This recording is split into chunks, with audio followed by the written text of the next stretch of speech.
ኣራይ ምሳና ኩን ምክንያቱ ኣብ ግዜ ሽግርናን ጭንቀትናን ብዘይካኻ ረዳኢ የብልናን ኦ ኣምላኽ ኣቦና ኦ ኣምላኽ ኣባና ሕደር ንበደልና ይቕረታን ምሕረትን ግበረልና እቲ ብድልየትናን ብዘይ ድልየትናን ዝገበርናዮ እቲ ብፍላጥን ብዘይፍላጥን ዝሰራሕናዮ ስውርን ጉህድን ዝኾነ ሓጢኣትና ምእንቲ እቲ ኣብ ልዕሌና ዝስመ ቅዱስ ስምካ ኢልካ ኦጎይታ ይቕረበለልና ኦጎይታ ከም ምሕረትካ ደኣ እምበር ከም ተግባርና ኣይኹን ኦጎይታ ብቑዓት ግበረና ብምስጋና ከምዚ ኢልና ክንጽሊ በከመ ምሕረትከ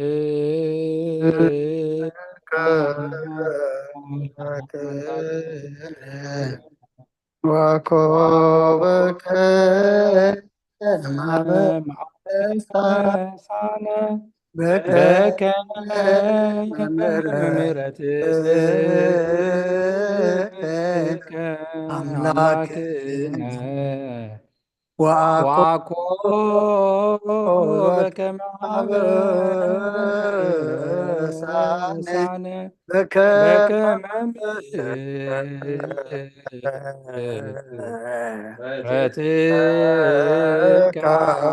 አምላክነ ወአኮ በከመ ማበሳነ ጎይታ ብቑዓት ግበረና ምስጋና ከምዚ ኢልና ክንጽሊ ብሰማያት ትነብር ኣቦና ስምካ ይቀደስ መንግስትካ ትምጻእ ፈቃድካ እንተ ኣብ ሰማይ ከምኡ ድማ ምድሪ ይኩን ዕለት መግብና ለማሃበና ንዓን ዝበደሉና በደሎም ከም ዝሓደግናሎም በደልና ኣውሳና ደገና ኣብ ክፉ ድሕነና እምበረ ፈተና ይትእትወና መንግስትን ሓይልን ክብርን ዘለኣለም ናትካ ኢማ ኣሚን ኦዝቴ ማርያም ናይ ቅዱስ ገብርኤል መላ ሰላምታ ሰላም ለክሎ إلنا غدن قلي خير سقاخون دنقلي خير أدى إجابير تبعت قويتا سراوي سلام لك الله إسغي كابان السبرغتي غي فركر سخوم برغم تسحقا إجابير مساقي أوفس تدس بالكي أتياتنا سريلنا نفتور دخي يسكر سوس من تانا محرات لمن لنا أمين ناين الساعة صلوة أوغويتا أبزا معالت زياب كدني خاب تكباركم بقال خلو واساتنا زحات أنا يوم إسغاد وحروحن مبقر سبن سلازغونكا أنت تقدس من كالك تعرقنا نحدقلنا وأملاك سلام كنا حدر سلامات ليتابنا أبزانا يدك أسك زينا خاب كل شنكتنا أكبرنا خاب كل غفاتنا خاب كل فتنات فلان كلون نخا ناي سلام من الأقل أقلنا سقام بريرا أنت مفكر سبزخنا حدور دفا ويتنا أملاخنا مدحنا يشكر سوس بيتنا أملاخنا مدحنا يشكر سوس تبون مسؤن كبرين وداس ينقر مانزل لك معري خمس زخون وهيوت منفس قدسن مسقانا يقباك عجل نزال عالم آمين عزيز لسكلوت وقويتا محرنا عرد كاونا بزحلنا وعم نبسو كف ساعة قزين أب سماينا مدرين خبرت سقل الكاك ورسوس من أملاخنا وعلنا ويطع قسم بزحمرات سنات ملاخ روحن انت معنا زغدام يوم حتى تنياتات تمحر حتى بين الساعات ماليش بهوات كنبرنبر موتو زي تدلي من تصبيهم دلو تصفى سمايات كرهبو كلنا بدحنا تتقدم وقويتا بزا ساعة جينا كل ساعات لما أنا نتربى هواتنا كان علنا تزازات كان قبر مرحنا منفسنا قدس سقانا حساباتنا ننصح تمنيتنا عون سمر أمامنا فوس حتياتنا حدا قلنا كاب كل غفع حزن سكيات برد عنا كلنا ممكن عقب قدسان ملاقتها حلونا نوهدت امنت كان من رحمة انتي نابت زي مرمرن زي وسن فتات كان بس حد لنا سغان زي العالم بروخي خامين اوغويتا بقعات برنا مسكنا خمزلنا خمسلب سمايات نبرابونا سمكا يقدس مجلس غاتنسا فار كام تاب سمايكم دمام دريكون علات مقبنا لما هبلنا احنا نزودلنا بدلمكم زحدقنا لما بدلنا نعسانا دقلنا كاب فاد احنا نمبر فتنا يتأتونا منقسن حيلين كبر نزل علمنات كإما أمين أوزتي مريم بناي قدس جبريل ملا سلام لك الله لنا غدن قلي خي بسقاخون دنقلي خي أدي جابي ارتباط قويتا سراوي سلام لك الله نسغي كوان السبرتي خي فركر سخون برخي ومل تسقى جابي مساخي أو فسيت ديس بالكي أتياتنا سريلنا نفت ودخي يسوس كرسوس من تانا حرات لمن لنا أمين كبر المسقانان جابي أملاخنا يكون جابي يقبل له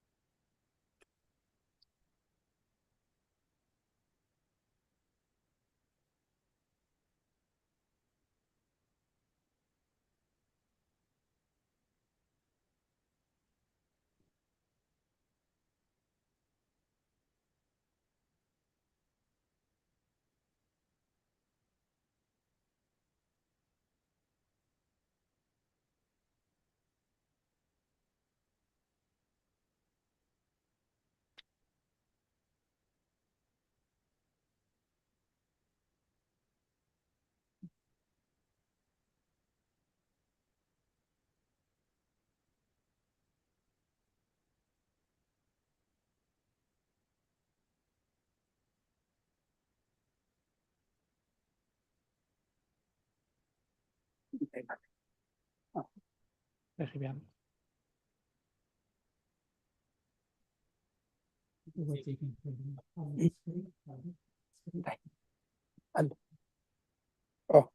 يلا يمثل شرايكم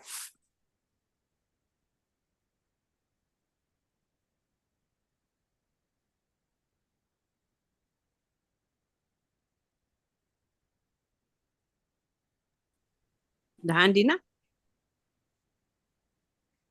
سيد أخوينا شعر قبر اللي دحان قرب نصبح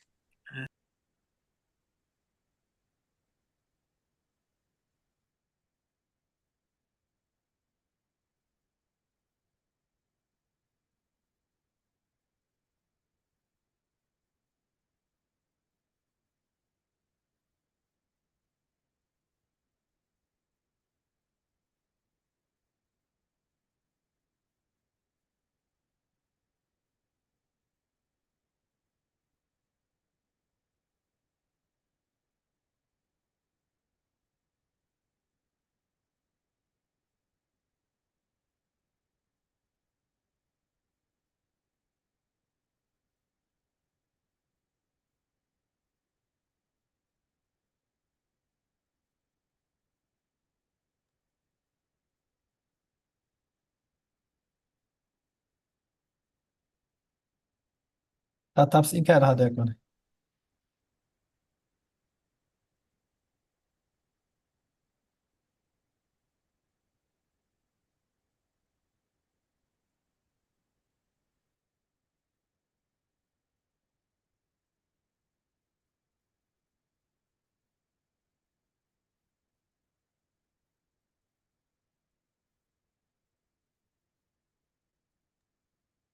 دترس قبل لها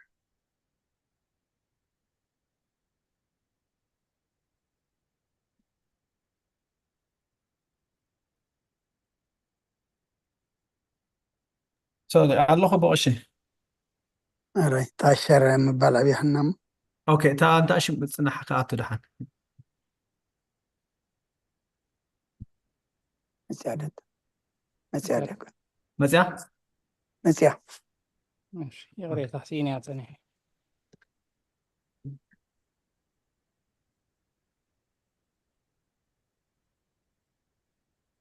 أراي ክቡራት ስድራ እግዚኣብሔር ስለ ዝፀንሐና ናይ ፀሎት ግዜ እግዚኣብሔር ኣምላኽና ክብሮን ምስጋናን ንዑ ይኹኖ ንእሽተይ ግዜ ስለ ዝወሰድኩ ድማ የቕሬታ ስኢንያ ፀኒሐ ሼር ክገብራ ካብዚ ቀፂልና ሎሚ ሓድሽ ኣርእስቲ መልእክቲ ጳውሎስ ናብ ሰብ ቆላሲስ ኢና ዲስካስ ክንገብር ቅድሚ ናብቲ ዲስካሽን ናብቲ ትምህርቲ ምክያድና ግን ኣብ ሰለስተ ከፊልና ሰለስተ ሰባት ከንብቡልናዮም ሓፍትና መዓዛን ሓፍትና ዕልልታን ጥዕመክ እንድሕር ኮይኑ ነፃ ተሃሊኸን ሓንቲ ወይ ቅሬታ ነዲና ኤልሳቤጥ ዘሕለፍክወን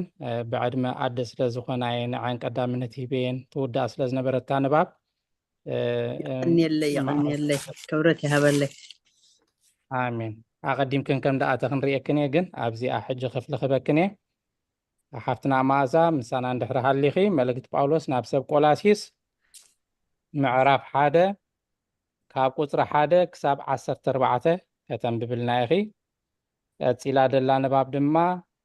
ካብ ቁፅሪ 15 ክሳብ ቁፅሪ 23 ዘላ ከዓ ሓፍትና ዕልልታ ከተንብብልና ኢኺ ብድሕሪኡ ቀፂላ ደላ ንባብ ከዓ ካብ ቁፅሪ 24 ክሳብ መወዳእታ ከዓ ዶክተር ክፍላይ ከተንብቡልና ኢኹም ናብ ንባብ ክንሓልፍ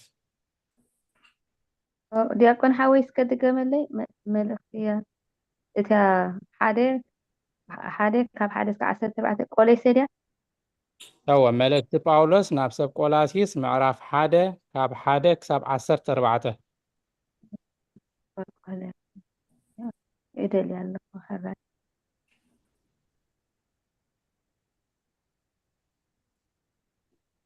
ማማረዝ ዘነቱን ኢዳ ሓፋፒላላ ሓፍትና ዕልልታ ተዘይሃሊኺ ማማረዝ ዘነት ከተንብብልና ኢኺ ካብ ቁፅሪ 15 ክሳብ 23 ደላ ከዓ ማማረዘነት بدحريات أسالسيت نبابنا خا كاب قطر 24 كسام موداتا زلا خا دكتور كفلاي انت هالليكم متعمكم تقينوا الساعة تنبولنا الرأي قولسي حيزي يالله الله ايش يصبوا ديكون حوي قولسي حادي أب حادي كاب بعسر هذا حساب 10 እሺ አራይ ሰማዕን ወልድና ክርስቶስን ሓደ ጳውሎስ ብፍቃድ ኣምላኽ ሐዋርያ ኢየሱስ ክርስቶስ ጢሞቴዎስ ሓውናን ነቶም ኣብ ቆሎሴ ዘለዉ ቅዱሳንን ብክርስቶስ ኣመንቲ ኣሕዋትን ካብ እግዚአብሔር ኣቦናን ካብ ጎይታና ኢየሱስ ክርስቶስን ጸጋን ሰላምን ይውረድኩም እታ ብክርስቶስ ኢየሱስ እምነትኩም ንኩሎም ቅዱሳን ዘላትኩም ፍቅርን ምስ ሰማዕና ኩሉ ሳዕ ምእንተኻትኩም እናጸለና ንኣምላኽ ኣቦ ጎይታና ኢየሱስ ክርስቶስ ነመስግኖ ኣለና ስለ እቲ ኣብ ሰማያት ተኣርኒብልኩም ዘሎ ተስፋ ቅድም ብዛዕባኡ ብናይ ሓቂ ቃል ወንጌል ሰማዕኩምዎ እሞ ናባኻትኩም ዝመፀ ኣብ ኩሉ ዓለሙን እናፈረየት እናዓበየን ዝኸይድ ዘሎ ካብታ ንጸጋ ኣምላኽ ብሓቂ ዝሰማዕኩምላን ዝፈለጥኩምላን መዓልቲ ጀሚሩ ድማ ኣባኻትኩም ዘሎ ከምቲ ካብ ኤጳፍራስ እቲ ፍቁር መዓይትና ምእንትሳኹም ውን እሙን ኣገልጋሊ ክርስቶስ ተማሃርኩምዎ ፍቅርኩም ብመንፈስ ዘፍለጠናውን ንሱ እዩ ስለዚ ንሕና ከዓ ካብታ ዝሰማዕናላ መዓልቲ ጀሚርና በታ ፍልጠት ኣምላኽ ብኩሉ መንፈሳዊ ጥበብን ኣእምሮን ተመልኣኩም ምእንታኹም ጸሎትን ልማኑን ከየብ ኮርናን ብሰናይ ግብሪ ዘበለ ኩሉ ፍሬ እናፈረኹምን ብፍልጠት ኣምላኽ እናዓበኹምን ብኩሉ እግዚአብሔር ባህ እተብሎ ንዕኡ ብቑዓት ኮንኩም ክትመላለሱ ንጸሊ ኣለና ብሓጎስ ብጽንዓት ዘበለ ኩሉ ንብዘሎ ትዕግስትን ዓቕልን ብሓይሊ ክብሪ በርቲዕኩም ነቲ ናብ ግዲ ርስቲ ቅዱሳን ኣብርሃን ዘብቃዕና ኣቦ እናመስገንኩም ንሱ ከዓ ካብ ስልጣን ጸልማት ዘውፃና ናብታ መንግስቲ ፍቅር ወዱን ኣእተወና ኣብኡ ምድሓንን ማለት ሕድገት ሓጢአት ዘለና ክብርና ኣምላክ آمين قال هو تسمع لنا ኣሜን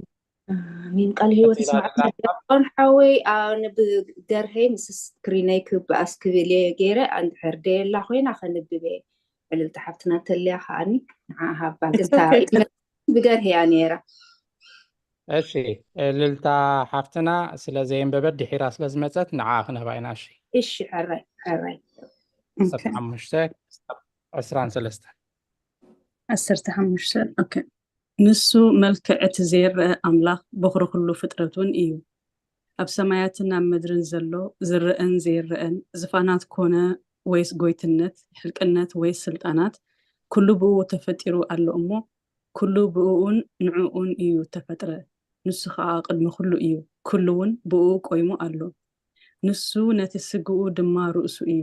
ማለት ንማሕበር ብኩሉ ነገር ቀዳማይ ምእንቲ ክኸውንሲ ንሱ መጀመርያ እዩ ካብ ሙታን እውን በኽሪ እዩ ብዘሎ ምልኣት ኣብኡ ክሓድር ኣቦ ሰሚርዎ ኣሎ እሞ ብኡ ብደም መስቀሉ ገይሩ ሰላም ምስ ገበረ ከዓ ነቲ ኣብ ምድሪ ዘሎን ኣብ ሰማያት ዘሎን ዘበለ ኩሉ ንርእሱን ኣተዓይቆ እዩ ንኣኻትኩም ቀደም ፍሉያት ብሓሳብኩም ብኽፉእ ግብርኹምን ጸላእቲ ዝነበርኩም ከዓ ካብቲ ሰማዕኩምዎ ተስፋ ናይቲ ኣብ ትሕቲ ሰማይ ዘሎ ንኩሉ ፍጡር ተሰብከ ወንጌል ኣነ ጳውሎስ ዘገልጋሊኡ ከይተናዓቅኩምን ተሰሪትኩምን ደልዲልኩምን ብእምነት እንተጸናዕኩምሲ ኣበርን ነቐፋን ዘይብሎም ቅዱሳን ገይሩ ኣብ ቅድሚኡ ምእንቲ ከቁመኩም ሕጂ ብሰብነት ስግኡ ብሞቱ ገይሩ ዓረቀኩም آمين قال هو تسمع لنا ሕጂ በቲ ምእንታኹም ዝኾነ ፀበባይ ሕጎስ ኣለኹ ምእንቲ ስጋው ንሳ ድማ እታ ማሕበር እያ ብስጋይ ነቲ ጎደሎ መከራ ክርስቶስ እምልእ ኣለኹ ኣነ ከምቲ ንዓይና ባኻትኩም እተዋህበ መጋብነት ኣምላኽ ቃል ኣምላኽ ኣብ ኩሉ ክመልእ እየ ኣገልጋሊ ማሕበር ዝኾንኩ ማለት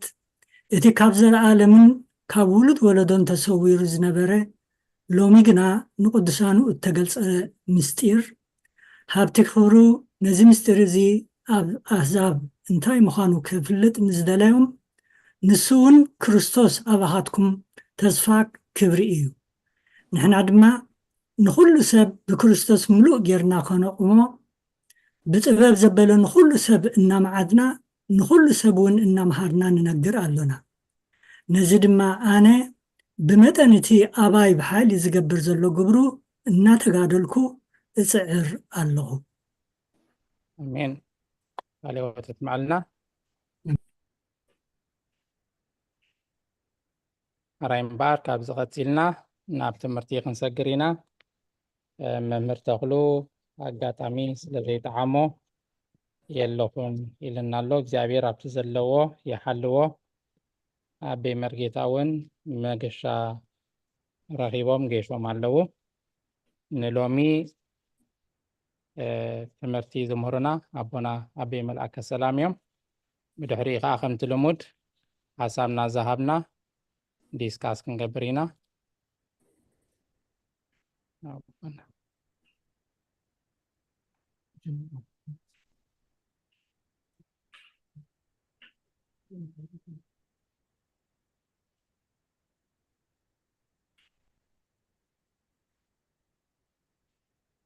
ኣራይ እምበር ኣቦና ተለኣኽ ደሓን ንሳኻ ስለ ዘለኹ ተተጋጊኻ ክእሪ መካየድ ሓን ፀገም የለን። ትላመድ ከዓ ንስኻ ከምኡ እንዳገበርካ ብሉን ኣለው እሞ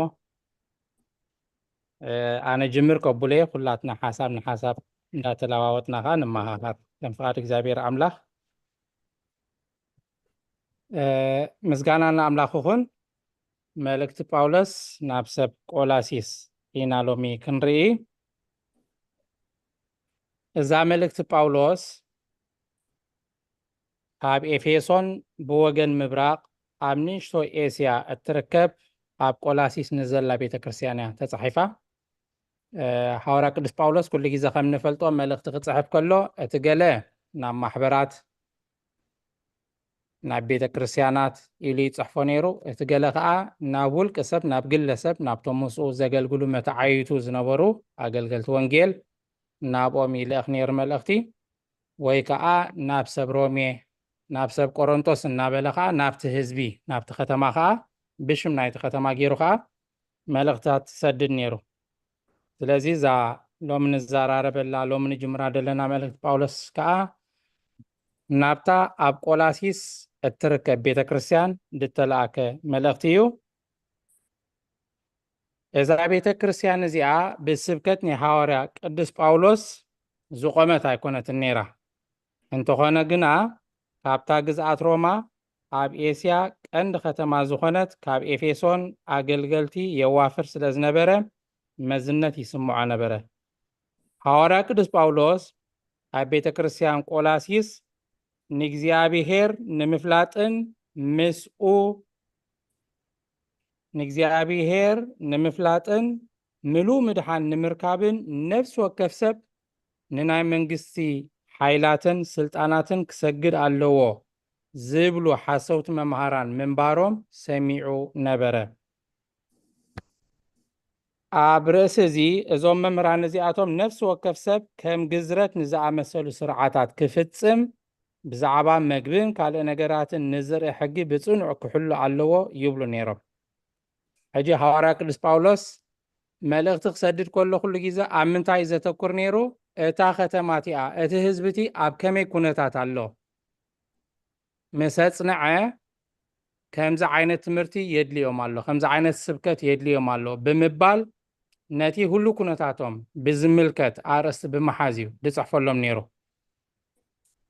ስለዚ ኣብ ቆላሲስ ከዓ እንታይ ግኑን ልምዲ ነይሩ? ከምዚ ክንሪኦ ፀናሕና ነፍሲ ወከፍ ሰብ ንናይ መናፍስቲ ሓይላትን ስልጣናትን ክሰግድ ኣለዎ ዝብል ብሂልን ልምድን ትእዛዝን ስለ ዝነበረ ከምኡ ኢሎም ድምህሩ ሓሰውቲ መምሃራን ስለ ዝነበሩ ነዚ ንኸፍርስ ሰብ ንእግዚአብሔር ንኽፈልጥን ምሉእ ምድሓን ንኽረክብን ክስበኽ ኣለዎ ዳ እምበር ንሓይላትን ንስልጣንን ንነገስታትን ክሰግድን ክግዛእ ከም ዘይብሉ ካብ ወንጌል ወፂኡ ከዓ ኣብ ግዝረትን ኣብ ብልዕን ኣብ መስተን ብዛዕባ ጥረ ዝብላዕን ዘይብላዕን ነገራት እዚ ነውሪ እዚ ባቁንዕ ኢሎም ገና ኣብቲ ሕጊ ኦሪት ትነብሩ ስለ ዝነበሩ ወንጌል ሓዲጎም ነቲ ግበር ኣይትግበር ዝብል ትእዛዝ ንዑ ይእዘዙን ብኡ ይመላለሱን ስለ ዝነበሩ ካብዚ ልምዲ እዚ ካብዚ ባህሊ እዚ ወፂኦም ካብ ግዝረትን ካብ ብልዕን መስተን ወፂኦም ብዛዕባ ወንጌል ክሓስቡ ብዛዕባ ምድሓን ነፍሶም ክሓስቡ ብዛዕባ መንግስቲ እግዚኣብሔር ክሓስቡ ዝዓለመ እዩ እቲ መልእክቲ ማለት እዩ። ሐዋርያ ቅዱስ ጳውሎስ ነዚ ትምህርቲ እዚ ንምቅዋም ብዛዕባ ግዝረትን ብዛዕባ ንመምህራን ንስልጣናትን ንመናፍስትን ብዛዕባ ንዝግበር ዘየድሊ ክብርን ስግደትን ነዚ ንምቅዋም ሓቀኛ ትምህርቲ ክርስትና ዝሓዘ መልእክቲ ፅሒፉ ንሱ ከዓ እዚ መልእክቲ ቆላሲስ ሎሚ ንሪኦ ማለት እዩ። እቲ ቀንዲ ዘቕረቦ ነገር እንተሃልዩ ከዓ ኢየሱስ ክርስቶስ ምሉእ ምድሓን ክህብ ይኽእል እዩ። እዚ ካልእ እምነትን ተግባራትን ብሓፈሻ ካብኡ ክርሕቕ ይኽእል እዩ ከርሕቕ ይኽእል እዩ ዝብል እዩ ነይሩ። ምክንያቱ ሰብ እንታይ ድመስሎ ነይሩ ሕጊ ኦሪት ብምሕላው ግዝረት ብምግዛር በዓላት ብምብዓል ናይ ቅጫ በዓል ናይ ከምዚ በዓል ናይ ከምዚ በዓል ድብል ብዙሕ ብብልዕን ብመስተን ድበዓል ልሙድ በዓላት ስለ ዝነበረ ኣብ ኦሪት ብኡ ክድሕኑ ብኡ ክፀድቁ ከዓ ይሓስቡ ስለ ዝነበሩ እታ ቀንዲ መልእክቱ እንታይ ነይራ ኢየሱስ ክርስቶስ ምሉእ ምድሓን ክህብ ከም ዝኽእል ካልእ ተወሳኺ ጭራሕ ምራሕ ከም ዘየለ ብክርስቶስ ኣሚንካ መስቀሉ ብምጻር ከም ፍቓድ ኣምላኽ ብምምልላስ ብወንጌል ብምንባር ምሉእ ምድሓን ክርከብ ከም ዝኽእል ናብዚ ዝዓለመ ፅሑፍ እዩ እቲ ፅሑፍ ማለት እዩ። እዚ ካልእ እምነትን ተግባራትን ብሓፈሻ ካብኡ ከርሕቕ ይኽእል እዩ። እዚ ግዝረትን እዚ ብዛዕባ ብልዕን መስተን በዓላትን እሶም ዘዘውትርዎ ዝነበሩ ልምድታት እሱ ግና ካብ እግዚኣብሔር ካብ ፈጣሪ ከርሕቕ ይኽእል ምዃኑ እዩ እቲ ቀንዲ መልእኽቱ ማለት እዩ። እግዚኣብሔር ንዓለም ብክርስቶስ ፈጠሮ ብክርስቶስ ገይሩ ከዓ ናብኡ ይመልሶ ኣሎ። ዓለም ናይ ምድሓን ተስፋ ዝነብሮ ምስ ክርስቶስ ብምሕባር ጥራይ እዩ። ንክርስቶስ ስለ ዘይተቐበሉ እዮም ኣብ ከምኡ ልምዲ ዝነብሩ ነይሮም። ስለዚ ክርስቶስ ፈጣሪ ምዃኑ እግዚኣብሔር ብቃሉ ሰማይ ምድርን ፈጢሩ ከም ንብል ቃል ከዓ ወልዲ ኢየሱስ ክርስቶስ ስለ ዝኾነ እግዚኣብሔር ኣምላኽ ብክርስቶስ ውሉዱ ገይሩ ንዓለም ከም ዝፈጠረ ክርስቶስ ተራሰብ ከም ዘይኮነ ፈጣሪ ከም ዝኾነ ምስኡ ብምሕባርን ምስኡ ብምምልላስን ከዓ ድሕነት ክርከብ ከም ዝከኣል ዝዓቢ ትምህርቲ ነቶም ምእመናን እናተርጎመ የረድኦምን ይፅሕፈሎምን ነይሩ። ስለዚ ነዚ መልእክቲ እዚ ካብ ጳውሎስ ተቐቢሉ ናብ ቆላሲስ ከብፅሕ ምስ ቲኪቆስ ሓቢሩ ዝተላእከ ከዓ ኣናሲሞስ ዝበሃል ኣገልጋሊ ነበረ። ብዛዕባ እዚ ኣናሲሞስ ዝተባሃለ ጊልያ ከዓ ቅዱስ ጳውሎስ ስሙ ጠቂሱ ናብ ፊልሞና ካልእ መልእክቲ ፅሒፉሎ ኣብ ኣገልግሎት ምስኡ ስለ ዝነበረ ማለት እዩ። ስለዚ እዘን ትሕዝቶ ናይ መልእክቲ ጳውሎስ ናብ ሰብ ቆላሲስ እታ ንባብ ኣብ 3 ከፊልና ኣንቢብናያ 3 ኣርእስታት ስለ ዘለዋ እታ ቀዳመይቲ ቁፅሪ 1 ሰላምታ ምስ ገበረ ጸሎት ምስጋና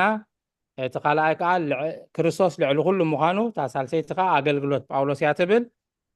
ስለዚ እታ ትሕዝቶ ኣብ 4 ከፊልና ክንሪኣ ኢና። እታ ቀዳመይቲ መእተዊ ኮይና ካብ ቁፅሪ 1 ክሳብ ቁፅሪ 8 ዘላ መእተዊ እያ። እታ ካልአይቲ ክፋል ከዓ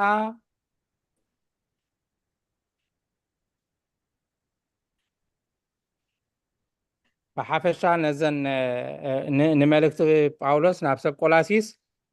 ነቲአን 4 ምዕራፋት እዩ ኣብ 4 ከፊልዎ እንደሎ ንሎሚ ግን እታ ምዕራፍ 1 ጥራይ ስለ ንርኢ ብንባብ ክጅምር እየ። ምዕራፍ 1 ፍቕዲ 1 ካብቲ ብፍቓድ ኣምላኽ ሃዋርያ ክርስቶስ ኢየሱስ ዝኾነ ጳውሎስን ጢሞቴዎስ ሓውናን ናብቶም ብክርስቶስ እሙናት ኣሕዋትና ዝኾኑ ኣብ ቆላሲስ ዘለዉ ኣመንቲ ካብ እግዚኣብሔር ኣቦና ጸጋን ሰላምን ይውረደልኩም ብምባል እቲ ሰላምታ ይጅምር። كل جزء مصحف قدس كانت صنع كلنا مصحف قدس كان نبب كلنا مع صحيفو بخميت صحيفو نامنت صحيفو كنفولت تصبغيو اذا ملت زي اخ كتصحفن كتلاخن كلا حوارا قدس باولوس بينو زيكونه تيموثيوس اتا عزيز افقرو مسو زغلغل زنبره ولدي ونزبلو حوي ونزبلو مسو كم زنبره كاب حوارا قدس باولوسن كاب تيموثيوس ناتو ردن تحغاغازن كم دتصحفه نابتوم اب قولاسي زلو امنتي እግዚአብሔር ንዓኦም بفصم فقرن سلامن كاب እግዚአብሔር ابو ጸጋን ሰላምን ይውረደልኩም በሚባል ሰላምቱ ይጅምር ኣብታ ቁጥር 3 ከዓ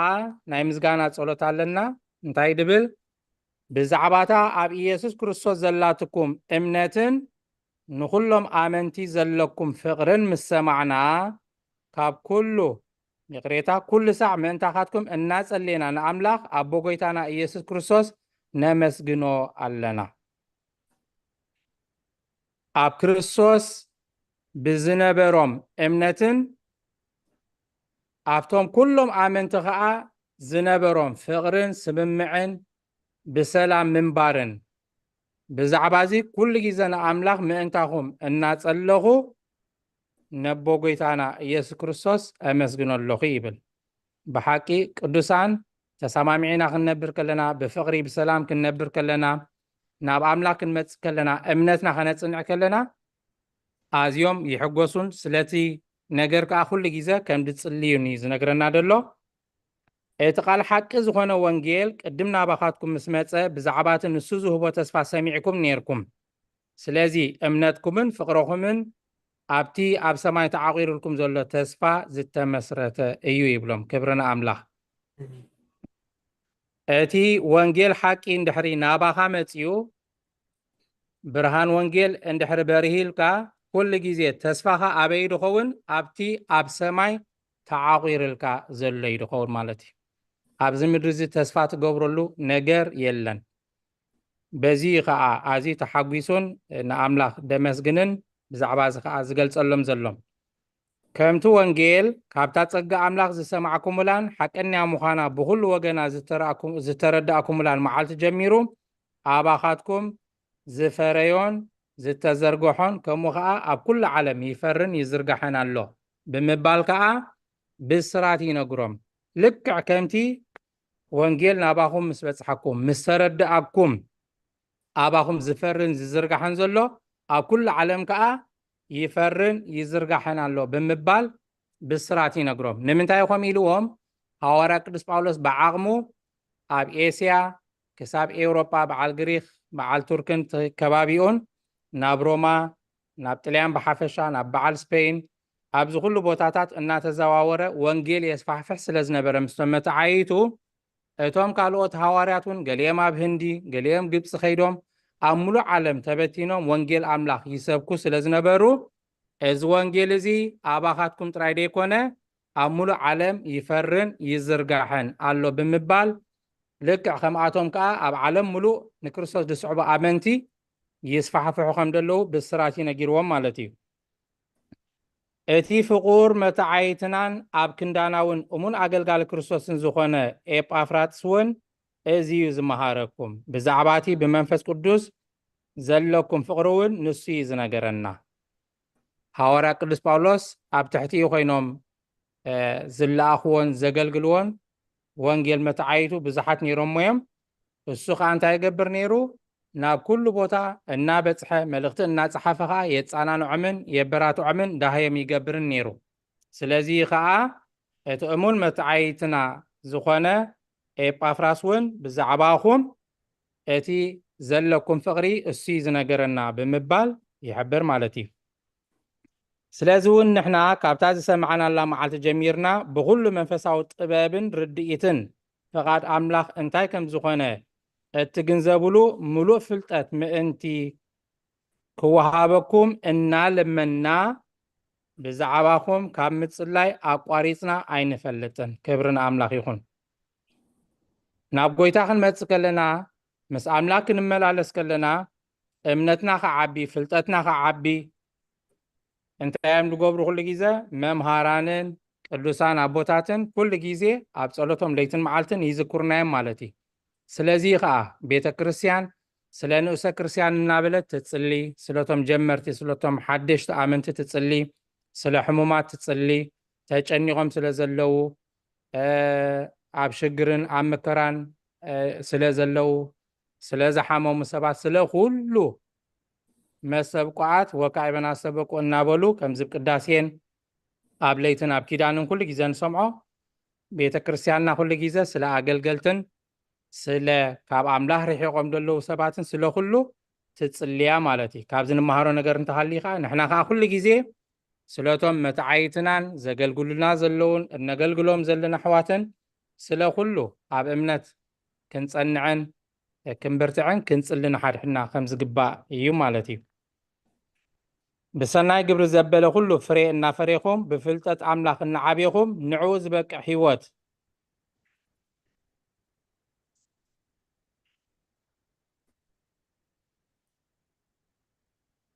ብሰናይ ግብሪ ዘበለ ኩሉ ፍሬ እናፈሬኹም ብፍልጠት ኣምላኽ እናዓብየኹም ንዕኡ ዝበቅዕ ህይወት እናነበርኩም ንጎይታ ብኩሉ ምእንቲ ከተሐግስዎ ንጽሊ ኣለና። ኣሜን። ክብርና ኣምላኽ። ምክንያቱ ቤተ ኣምላኽ ምምልላስ፣ ቤተ ኣምላኽ ምግልጋል፣ መጽሓፍ ቅዱስ ምንባብ፣ ምዝማር እዚ ኩሉ እኹል ስለ ዘይኮነ ንዕኡ ዝበቅዕ ህይወት ምእንቲ ክንነብር ወበቃል ጥራይ ደይኮነ ብግብሪ እውን ነቲ ንብሎን ንዝምሮን ነገልግሎን ንጽልየን ቃል ኣምላኽ ብግብሪ ምእንቲ ክንነብረሉ እዩ ማለት እዩ። ንዕኡ ዝበቅዕ ህይወት ምእንቲ ክህልወና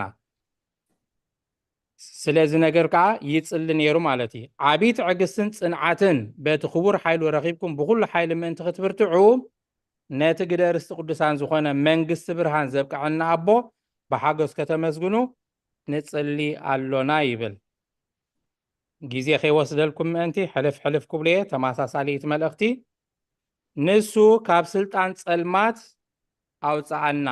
ናብታ መንግስቲ ፍቁር ወዱ እውን ኣእተወና ኣብኡ ድሕነት ማለት ሕድገት ሓጢኣት ኣሎና። ክብርና ኣምላኽ።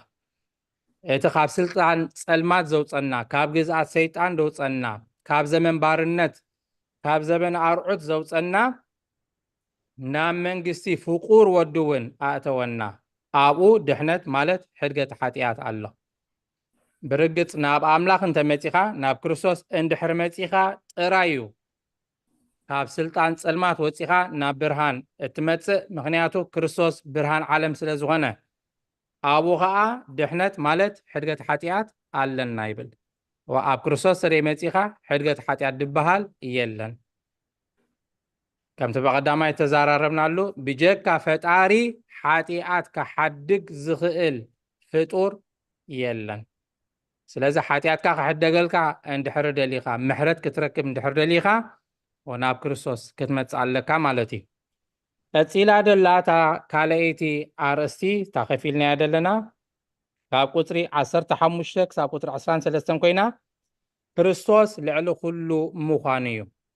ከም ብባያ ቁፅሪ 15 ክርስቶስ ናይቲ ዘይረአ ኣምላኽ ምስልን ልዕሊ ኩሉ ፍጥረት ዝኾነ በኩር ወዱ ንእግዚኣብሔርን እዩ። በቐዳማይ እውን ኣብ ፊልጵስዩስ ክንመሃር ከለና ነዚኣ ትመስል ጥቕሲ ኣብ ምዕራፍ 2 ቁፅሪ 6 ኣንቢብና ነርና ኢና። ክርስቶስ ናይቲ ዘይረአ ኣምላኽ ምስሊ እንታይ ኢልና ነርና በቐዳማይ ኣብ ፊልጵስዩስ ምዕራፍ 2 ካብ 5 እቲ ኣብ ክርስቶስ ኢየሱስ ዝነበረ ኣተሓሳስባ ኣባኻትኩም ይሃሉ ንሱ ብባህርዩ ንሱ መልክዕ ኣምላኽ ክንሱ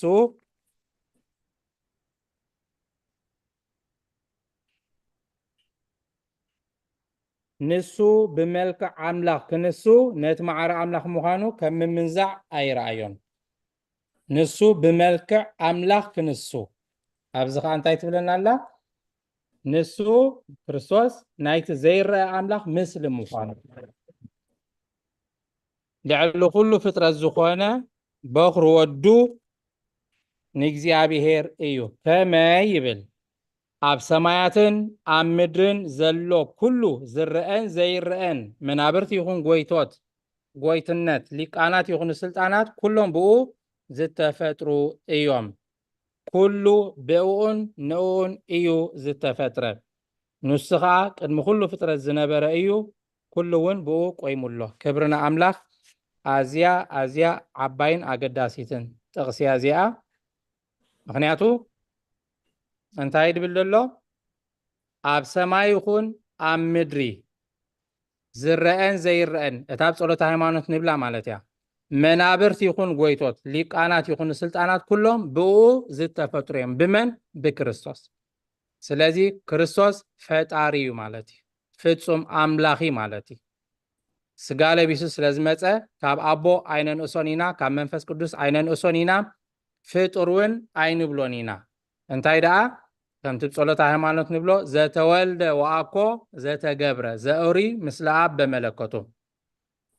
ዝተወልደ እምበር ፍጡር ዘይኮነ ብመለኮቱ ከዓ ምስ አብ ማዓረ ዝኾነ ብመለኮቱ ማዓረ እዩ። ልካ ከም እግዚአብሔር አቦን ከም እግዚአብሔር መንፈስ ቅዱስን ፍጹም አምላኽ እዩ። እንታይ ደኣ ንዓና ንምድሓና ብስጋ ሰብ ተገሊጹ ብስጋ ሰብ ዝተጋህደ እዩ ማለት እዩ። ኩሉ ብኡን ንኡን ዝተፈጥረ ክብለና ከለኻ በቃ ፍጹም እዚ ኣብ ሰማይን ኣብ ምድርን ዘሎ ዝረአን ዘይረአን ሂወት ዘለዎ እንደይብሉ ኩሉ ብኡ ተፈጢሩ ንዑ ከዓ ተፈጢሩ። ስለዚ እሱ ዝምለኽ ዝገዝእ ብምሕር ዝቐትል ዘንጽህ ዘጽድቕ ዝፈርድ ዝኹንን ኣምላኽ ስለ ዝኾነ ኩሉ ብኡን ንኡን ስለዚ ብጀቁ እነምልኾ ካልእ ኣምላኽ የብልናን ብኡ ኢና ተፈጢርና ንዑ ኢና ከዓ ተፈጢርና ማለት እዩ። እዚ ክብል ከለኹ ግን ኣብን ወልድን መንፈስ ቅዱስን ኩሉ ግዜ ክንፈላለዮም የብልናን ኩሉ ግዜ ክንርስዓደ የብልና። ኣብ ዘለዎ ወልድን መንፈስ ቅዱስን ምስኡ ህልዋት እዮም። ወልድ ኣብ ዘለዎ ከዓ መንፈስ ቅዱስን ኣቦን ህልዋት እዮም ምስኡ። መንፈስ ቅዱስ ኣብ ዘለዎ ከዓ እግዚአብሔር አብን እግዚአብሔር ወልድን ምስኡ ህልዋት እዮም። ስለዚ ፈላሊና ከይንሪኦ ኢለየ ክርስቶስ በይኑ ፈጢሩ ድብል ርድኢት ምእንቲ ከይንሕስ ቀፂሉ ንሱ ናይታ ሰብነቱ ዝኾነት ቤተ ክርስቲያን ርእሲ እዩ። ብኩሉ ነገር ቀዳማይ ምእንቲ ክኸውን ንሱ መጀመርታ እዩ። ካብ ሙታት ብምትንሳእ እውን በኹሪ እዩ። ኣምላኽ ብመለኮቱ ብምልኣት ኣብኡ ከሓድር ፈተወ። ኣምላኽ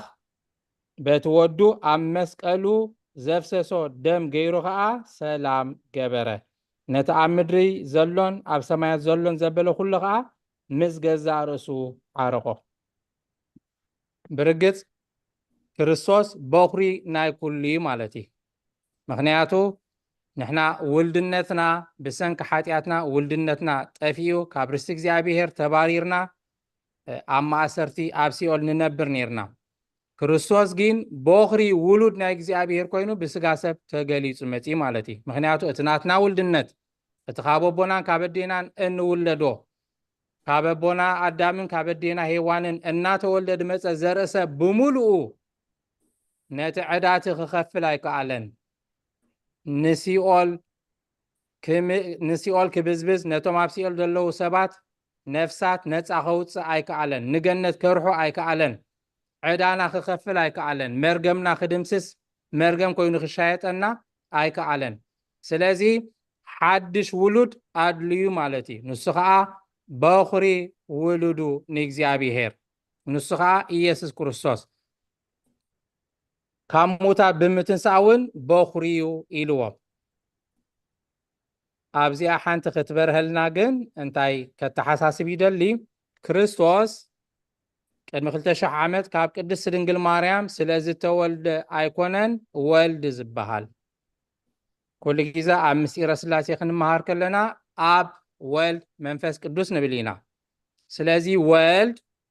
ክርስቶስ ካብ ቅድስቲ ድንግል ማርያም ተወሊዱ ስጋ ለቢሱ ስለ ዝተወልደ ኣይኮነን ወልድ ዝበሃል። ኣብ ወልድ መንፈስ ቅዱስ ንመጀመርትኦም ጥንቲ የብሉን ንመወዳእትኦም እውን ጥንቲ የብሉን። ስለዚ ኣቦ ካብ ጥንቲ ዝነበረ እዩ መጀመርታ እውን የብሉን ካብ ከምዚ እዋን ጀሚሩ ነይሩ ዝበሃሎ የብሉን ስለዚ ንኣቦ ጥንቲ የብሉን ወልድ እውን ምስኡ ህሉ ስለ ዝኾነ ብማዕረ ጥንቲ የብሉን መጀመርታ የብሉን ኣብዚ ግዜ እዚ ተወሊዱ እውን ድበሃል የብሉን መንፈስ ቅዱስ ቃል ልከኸሙ ማለት እዩ ስለዚ ወልድ ክንብል ከለና ኢየሱስ ክርስቶስ ብስጋ ዝተገልጸሉ ምስ ስጋ ዝተዋሃደሉ ካብ ቅድስት ድንግል ማርያም ብስጋ ሰብ ዝተወለደሉ እዩ ብመለኮቱ በአምላክነቱ አብ ወልድ መንፈስ ቅዱስ ክንብል ከለና ግን ወልድ ልክዕ ከም አብን ከም መንፈስ ቅዱስን ካብ ጥንቲ ካብ ዘለዓለም ዝነበረን ንዘለዓለም ዝነብር እዩ ስለዚ ከዓ ኣብ መዝሙር ዳዊት ምዕራፍ 2 ቁጥር 7 እግዚአብሔር ይቤለኒ ወልድየ አንተ ወአነዮም ወለድኩከ እግዚአብሔር በለኒ ንስኻ ወደይኻ አነ ሎሚ ወለድኩኻ እዚ ጽሑፍ እዚ መዓሲ ተጻሒፉ ገና ክርስቶስ ካብ ቅድስት ድንግል ማርያም ከይተወልደ አቦና ልበ አምላክ ዳዊት ዝጻሓፎይ ማለት እዩ ክጽሕፎ ከሎ አነ ሎሚ ወለድኩኻ ትብል ንጽባሒታ እንድሕር እምቢብናያ አነ ሎሚ ወለድኩኻ ትብል ሎምን ድሕሪ ሪናያ ታጽሕፍቲ እውን አነ ሎሚ ወለድኩኻ ትብል ስለዚ እግዚአብሔር ወልድ ካብ እግዚአብሔር አቦ እናተወልደ እዩ ዝነብር ማለት እዩ ስለዚ በኽሪ ካብ ሙታት ብምትንሳእ ከዓ በኽሪ ብምዃን ንሕና ከዓ ከምቲ ክርስቶስ ካብ ሙታት ዝተንስኦ እቶም ብክርስቶስ እናኣምን ድማ ንሱ በኽሪ ኮይኑ ጀማሩ ኮይኑ ስለ ዝተንስአልና ንሕና ከዓ ካብ ሙታን ተሲእና ናብቲ ክርስቶስ ዘዳለወልና ስፍራ ከምቲ ሃዋርያት ድበሎም ናብ ኣቦይ ክኸይድ ኣብኡ ብዙሕ ማሕደር ኣሎ ኣብኡ ቤት ከዳልወልኩም እየ ከም ዝበሎ ናብቲ ክርስቶስ ዝኸዶ ናብኡ ከዓ ንዑ ተኸቲልና ተንሲእና ንኸይድ ማለት እዩ እዚ ንምግባር ከዓ እግዚአብሔር አምላኽ ብምልአቱ ኣብኡ ከሓድር ፈተወ እቲ መለኮት ብምልአቲ ኣብ ስጋ ሓዲሩ ብኸምኡ ከዓ ንክርስቶስ ፍጹም አምላኽ ፍጹም ሰብ እንብሎ ማለት እዩ መለኮት ብምልአት ምስኡ ስለ ዝተዋሃደ ማለት እዩ እግዚአብሔር ቃል ብምልአት ኣብ ስጋ ስለ ዝሓደረ ንስኻትኩም ቀደም ካብ አምላኽ ዝረሓቅኩም ብሓሳብኩምን ብኽፉእ ግብርኹምን ጸላእቱ ነበርኩም ንሱ ግና ኣበርን ነቐፋን ዘይብሎም ቅዱሳን ገይሩ ኣብ ቅድሚኡ ምእንቲ ከቕመኩም ብሞት ስጋዊ ሰብነት ወዱ ገይሩ ዓረቀኩም ክብሪ ንኣምላኽ ምክንያቱ ከምቲ መጀመርታ ዝረኣናዮ ዕላማ ናይዚ መፅሓፍ መልእክቲ ጳውሎስ ናብ ሰብ ቆላሲስ ካብ ባህልን ልምድን ወፂኦም ካብ ግዝረትን ካብቲ ምብዓል በዓላትን ሰርቅ ሰናብትን ብዙሕ ነገርን ኣዋርሕ ዳቆፀሩ ዝገብርዎ ዝነበሩ በዓላትን ካብኡ ወፂኦም ብክርስቶስ ብምእማን ድሕነት ንኽረኽቡ እዩ ድሰብኮም ነይሩ ስለዚ ከዓ ካብቲ ክፉእ ግብርኹም ካብቲ ክፉእ ሓሳብኩም ኣውፅኡ ኣበርን ክፍኣትን ነቐፋን ዘይብሎም ቅዱሳን ገይሩ ምእንቲ ከቕመኩም ብደም ወዱ ይቕሬታ ብደም ወዱ ኢየሱስ ክርስቶስ ገይሩ ተዓረቐኩም ዝብል ስለዚ ካብ መርገም እንወፅእ ካብ ሓጢአት እንወፅእ ብደም ኢየሱስ ክርስቶስ ጥራይ እዩ ማለት እዩ እዚ ግና ተሰሪትኩምን ደልዲልኩምን ካብቲ ብወንጌል ዝረኸብኩምዎ ተስፋ ከይተነቓነቕኩም ኣብ እምነትኩም እንተጸናዕኩም እዩ ብርግጽ እዚ ምስ ተገበረልካ ደም ኢየሱስ ክርስቶስ ምስ ተኸፍለልካ ኣብታ እምነት ደልዲልካ ከይተነቐነቕካ በታ ወንጌል ጸኒዕካ ኣብ እምነትካ እንድሕር ትነብር ኮንካ ኢኻ እዚ ደም እዚ ዋጋ ናይዚ ደም እዚ ኣብ ነፍስኻ ዝዓይ ክርስቶስ ንኹሉ ሰብ ሞይቱ ንዓለም ሙሉእ ኣይሁዳዊ ጽርዓዊ ግሪኻዊ ጸሊም ጻዕዳ ከይበለ ንኹሉ ሰብ ኣብ መስቀል ደም ወፍሲሱ ኣድሒንዎ እዚ ድሕነት እዚ ኣብ ሂወትካ ክዓይ ኣብ ሂወትካ ክሰርሕ እሞ ናብ መንግስቲ ኣምላኽ ነቲ በኽሪ ሙታት ናይ ሙታት ኮይኑ ዝተንስአ ክርስቶስ ንዑ ስዒብካ ኣብ መንግስቲ ኣምላኽ ምስኡ ክትነብር እንተኾንካ ግን እዋ ዋጋ ናይቲ ደም ተረዲእካ ካብ እምነትካ ከይተነቓነቕካ ብወንጌል ጸኒዕካ ክትነብር ከም ዝግበአካ ከዓ ኣትሪር ይነግሮም ክርስቶስ ስለ ዝሞተልካ ደሙ ስለ ዘፍሰሰልካ ዲሒንካ ተወዲኢ ማለት ኣይኮነን ነቲ እምነት እቲ ክትዕቅቦ መስቀሉ ጼርካ ከዓ ኣሰሩ ክትስዕብ ከም ዝግባእ ጽቡቕ ገይሩ ይነግሮም ማለት እዩ ቀፂሉ ናብታ ቁጥሪ 14 ክንሰግር ኢና ኣገልግሎት ናይ ጳውሎስ ይድብል ዘሎ ሕጂ ከዓ ምእንታኻትኩም ብምስቃየይ እሕጎስ ኣለኹ። ብጣዕሚ ዝገርም ብዛዕባ ናይ ክርስቶስ ስቃይ ክነግሮም ፀኒሑ ዋግኦም ቀሊል ከም ዘይኮነ ብደም ኢየሱስ ክርስቶስ ከም ተዓደጉ ብደም ኢየሱስ ክርስቶስ ገይሩ እግዚአብሔር ኣቦ ምስ ነፍሱ ከም ዝዓረቆም ክነግር ምስ ፀነሐ እሱ ከዓ ኣሰር ክርስቶስ ተኸቲሉ ምእንትኦም ይሳኻ ከም ዘሎም በቲ ስቃይቲ ከዓ ሕጉስ ምዃኑን ይነግሮም ማለት እዩ። ምእንቲ ታሰብነቱ ዝኾነት ቤተ ክርስቲያን ከዓ ነቲ ቃብ ስቃይ ክርስቶስ ዝተረፈ ብስጋይ እምልእ ኣለኹ ከምቲ ብእግዚአብሔር ዝተዋህበነ መዚ ቃል ኣምላኽ ኣባኻትኩም ብምልኣት ምእንቲ ክሰብኽ ናይዛ ቤተ ክርስቲያን እዚኣ ኣገልጋሊ ኮንኩ። ክብርና ኣምላኽ هو ክርስቶስ ኣብዚ ምድሪ እዚ 33 ዓመት ተቐሚጡ ደሙ ኣፍሲሱ ዕርቂ ገይሩ ምስ ዓረገ እንታይ ገይሩ ከምቲ ሐዋርያ ቅዱስ ጳውሎስ ኣብ ክንዲ ክርስቶስ ኮይንና ተዓረቁ ንብለኩም ኣለና ዝበለ ሐዋርያ ጎይታናን ኣምላኽናን መድሓኒናን ኢየሱስ ክርስቶስ ነቦታትና ሐዋርያት እዩ ኣብ ክንዲኡ ኮይኖም ክምህሩ ክሰብኩ ነታ ቤተ ክርስቲያን ኣምላኽ ክሕልው መስዋዕቲ ክኸፍሉ ከምቲ ክርስቶስ ክሳብ ሞት ነታ ቤተ ክርስቲያን ኣምላኽ ዘፍቀራ ክሳብ ሞት ኣሰር ክርስቶስ ክስዕቡ መዚ ስለ ዝሃቦም ኣነ ነቲ ስቃይ ክርስቶስ ብዝተረፈ ስጋይ እምልእ ኣለኹ እናበለ ኣብ መስመር ናይ ክርስቶስ ኣብ ኣገልግሎት ከም ዘሎ ይነግሮም ማለት እዩ። እዚ ምስጢር እዚ ከዓ ካብ ዘለዓለም ንውሉድ ወለዶ ተሰዊሩ ነበረ ሕጂ ግና ንቅዱሳኑ ተገልጸ። እወ እዚ ተሰዊሩ ስለ ዝነበረ እዩ እቲ ድሕነት ተሳኢኑ ነይሩ ማለት እዩ። ሰብ ገለ ናብ ገለ ይኣምን ገለ ይገብር ነቢያት መፂኦም ቅዱሳን መፂኦም ሌዋውያን መፂኦም ካህናት መፂኦም ነቲ ድሕነት እቲ ክፍፅሞ ዝኽእል ወላ ሓደ ይነበረን። ሕጂ ግን እቲ ተሰዊሩ ዝነበረ ንቅዱሳኑ ተገልጸ። ኣምላኽ ነዚኣቶም እዚ ምስጢር እዚ ኣብ መንጎ ኣህዛብ ክሳብ ክንደይ ክቡርን ሃብታምን ከም ዝኾነ ከፍልጦም መረፀ። እዚ ከዓ እቲ ናይ ክብሪ ተስፋ ዝኾነ ኣባኻትኩም ዘሎ ክርስቶስ እዩ። ኣሜን። ክብርና ኣምላኽ ይኹን። እቲ ተስፋቲ እቲ ክግለጽ ዝነበሮ እቲ ክገሃድ ዝነበሮ ንሱ ክርስቶስ እዩ። ቀፂል ናብቲ ምዕራፍ 2 ጽቡቅ ገይሩ ብዛዕባ እዚ ይዛረብ እዩ። ኣብኡ ከም ፍቃድ እግዚኣብሔር ኣብቲ ድመፅእ መደብና ክንሪኦ ኢና። ሕጂ ከሓልፎየ ንሕና ድማ ንነፍሲ ወከፍ ሰብ ፍጹም ጌርና ምእንቲ ከነቕርቦ ብጥበብ ዘበለ ንኩሉ ሰብ እናማዓድና ንኩሉ ሰብ እውን እናመሃርና ንዕኡ ንሰብኽ ኣለና። ንመን? ንክርስቶስ። እቲ ሰብቲ ፍጹም ኮይኑ ናብ ኣምላኽ ክቐርብ እንድሕር ኮይኑ ብጥበብ እናማዓድና ኢሉ ንኩሉ ሰብ እውን እናመሃርና ንዕኡ ንሰብኽ ኣለና። ሐዋርያ ቅዱስ ጳውሎስ እንታይ ኢሉ? ንህነሰ ንሰብክ ክርስቶስሃ ዘተሰቅለ። ካብ ክርስቶስ ወፂኻ እንድሕር ሃለውለው ትሰብኽ ሃሊኻ ንስኻ ይደሓንካን ነቲ ሰብ ከዓ ናብ ድሕነት ከተምፅኦ ኣይትኽእልኒኻ ማለት እዩ። ነቲ ተሰቕለ ክርስቶስ ንዕኡ ንሰብኽ ከም ዝበለ ሐዋርያ ቅዱስ ጳውሎስ ኣብዚ ከዓ ንኩሉ ሰብ እውን እናመሃርና ንዕኡ ንሰብኽ ኣለና። ኣነ ከዓ በቲ ንሱ ኣብ ውሽጠይ ብሓይሊ ዝገብሮ ዘሎ ተግባራት ኩሉ እናተጋደልኩ እፅዕር ኣለኹ።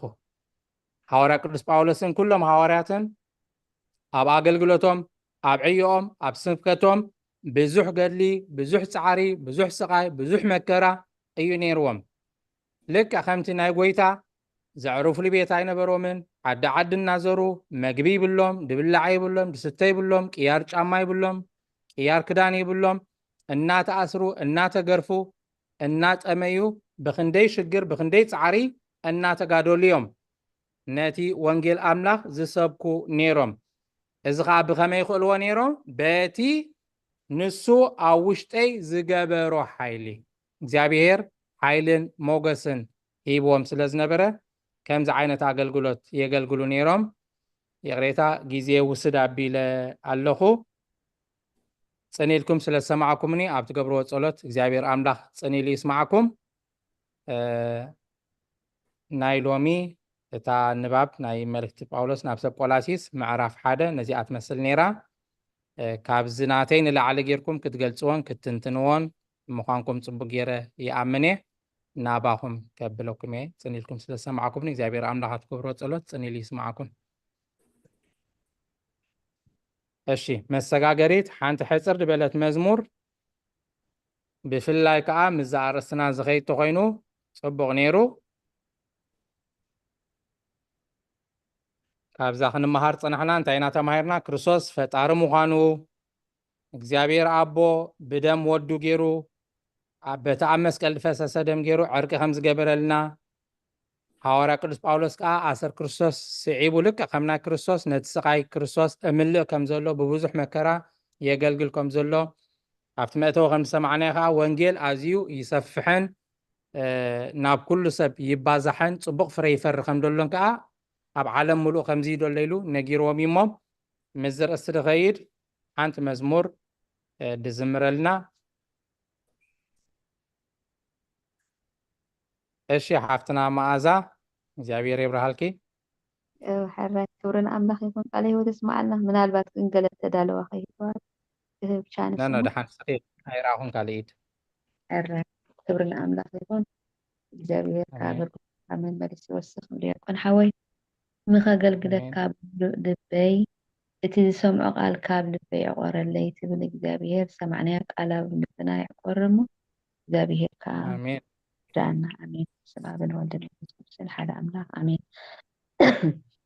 ንኸገልግለካ ብምሉእ ልበይ ዝሰምዖ ቃል ካብ ልበይ ዕቆረለይ ዕቤትካን ግርማኻን ክምስክር ኣምላኸይ ንምስጋናኻ ክፈት ከናፍረይ ንኸገልግለካ ብምሉእ ልበይ ዝሰምዖ ቃል ካብ ልበይ ዕቆረለይ ዕቤትካን ግርማኻን ክምስክር ኣምላኸይ ንምስጋናኻ ክፈት ከናፍረይ ከምቲ ዝበልካኒ ዝሃብካኒ ተስፋ ነዛ ጸልማት ዓለም ብዓወት ክሓልፋ ካብ ውድቀት ካብ ሓጢኣት ኣድሕነኒ ጎይታ ነጺሄ ክኸይድ ኩነኒ ዋልታ ንኸገልግለካ ብምሉእ ልበይ ዝሰምዖ ቃል ካብ ልበይ የቆረለይ ዕቤትካን ግርማኻን ክምስክር ኣምላኸይ ንምስጋናኻ ክፈት ከናፍረይ ብኽፍኣት ክሰዓር ኣይትሕደገኒ ካብ ውድቀት ካብ ሓጢኣት ኣገላግለኒ ነቶም ፈተውትኻ ከም ዝሃብካ ሳህሊ ገጽካ ናባይ ምለስ ምሕረትካ ኸለሊ ንኸገልግለካ ብምሉእ ልበይ ዝሰምዖ ቃልካ ልበይ ዕቆረለይ ዕቤትካን ግርማኻን ክምስክር ኣምላኸይ ንምስጋናኻ ክፈት ከናፍረይ ኣነ እውን ትእዛዝካ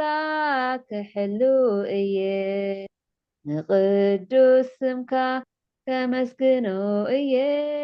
ካብ ብሩር ካብ ወርቂ ሕሸኒ ቃልካ ስለ ዘፍለጠኒ ንዓኻ ስርዓትካ ንኸገልግለካ ብምሉእ ልበይ ዝሰምዖ ቃልካ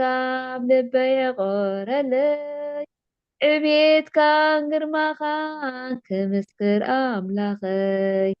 ንምስጋናኻ ክፈት ከናፍረይ ክብርን ምስጋናን መድኃኔዓለም ይኹን ይቐኒየለይ ዲያቆን ሓወይ አሜን ዝማሬ መላእክት የስምዐኪ አሜን እሺ እምበኣር ካብ ዝቐፂልና ምስ ግዜና ምእንቲ ክንከይድ ዳርጋ 15 ደቂቃ ከባቢ ተሪፈናና ደለዋ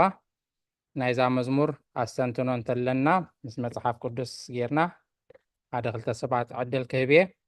ብድሕሪኡ ብዛዕባ እዛ ናይ ሎሚ ኣርእስትና መልእክቲ ጳውሎስ ናብ ሰብ ቆላሲስ ምዕራፍ 1 ብዛዕባ ከዓ ከተስተንትኑ ሓሳብ ክትውስኹ ርእይቶ ክትህቡ ሕቶ ተለኩም እውን ናባኹም ከብሎ እየ ቅድሚያ ግን ናይዛ መዝሙር ኣስተንትኑ ሕፅር ኣቢልና ንሓደ ክልተ ሰባት ዕድል ክህብ እየ الراي دياكون حاول قدامي ملأ بطرس ካብ 4 ስጋዕ 11 ተኸታሞ ملأ بطرس ቀዳሚት መልእክቲ ጴጥሮስ ምዕራፍ 1 ቀዳማይ መልእክቲ ጴጥሮስ ቀዳማይ መልእክቲ ጴጥሮስ ካብ 4 ስጋዕ او ሓደ ዚኣ ዝተጠንሐነ ምዕራፍ ክንደያ ቀዳማይ መልእክቲ ጴጥሮስ 4:11 4:11 እሺ رخبك يا لغي ويس كم بلك هو الله تنجر انت خونه كم قال املاخ غيرو ينجر زغلغل انت خونون كم تاملاخ ذهبو حيلي غيرو يغلغل املاخ ኢየሱስ ክርስቶስ بكل ما انت تخبر نعو كبرن سلطانن نزل عالم يكونو امين امين امين ነዛ መዝሙርን ነዛ ናይ ክትንበበልና ፀንሐት ቆላሲስ ንክልቲአን ትኸውን እያ ብጣዕሚ ደስ ትብል ጠቕሲ እቲ ትሰብኽ ቃል ኣምላኽ ስበክ ኣነ ንዑ እየ ድሰብኮ ደለኹ ኢሉ ንክርስቶስ እዩ ድሰብኮ ደሎ ወንጌል እየ ድሰብኽ ደለኹ እዩ ክብለና ፀኒሑ ያ እቲ ትሰብኽ ቃል ኣምላኽ ይስበኽ እቲ ዘገልግል ከዓ በቲ ኣምላኽ ዝሃቦ ሓይሊ የገልግል ምክንያቱ ብብዙሕ ፃዕሪ በቲ ኣብ ውሽጠይ ዘንበረለይ ኢሉ በቲ ኣምላኽ ዝሃቦ ሓይሊ የገልግል ከም ዘሎ ከዓ ገሊፁ ፀኒሑ ብጣዕሚ ፊት ትገብራ ንክልቲአን ነታ መዝሙርን ነታ ንባብን እያ እሞ እግዚኣብሔር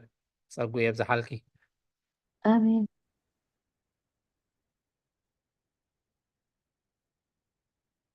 እሺ ናባኹም ይማሕበር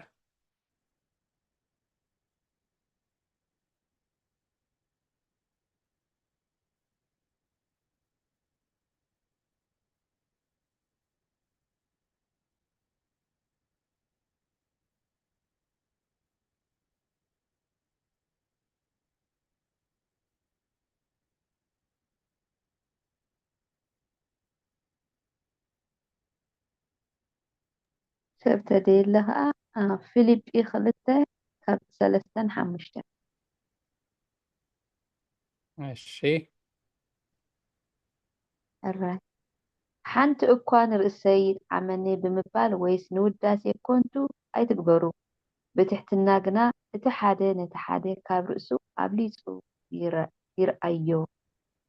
ነፍሲ ወከፍ ንብፃዩ ድማ እምበር ነፍሲ ወከፍ ንርእሱ ዝሕሾ ኣይጠምን እቲ ኣብ ክርስቶስ ኢየሱስ ዝነበረ ሓሳብ ኣባኻትኩም ይሃልውኩም እቲ ብዛት መረና ፀናሕካሲ ብዛዕባ ነንሕዶም ክፀላለዩ ከለዉ ክተሓላለዩ ከለዉ ብሓደ መንፈስ ብዘይቅንኣትን ብዘይ ኩሉ ነገራት ሻራን ዘይብሉ ነገራት እናተፀላለዩ ብሓባር ከም ዝነበሩ ነንሕዶም ዝፀላለዩ ከም ዝነበሩ ኣብ መንጎኦም ከዓ ዋላ ሓንቲ ሽግራት ከም ዘይነበሩ ኣሜን ቃል ተስማዕልና ካብ ቁፅሪ 1 ጀሚራ ክሳብ 14 በቃ ብዛዕባ ከምኡ እያ ነይራ ማለት እዩ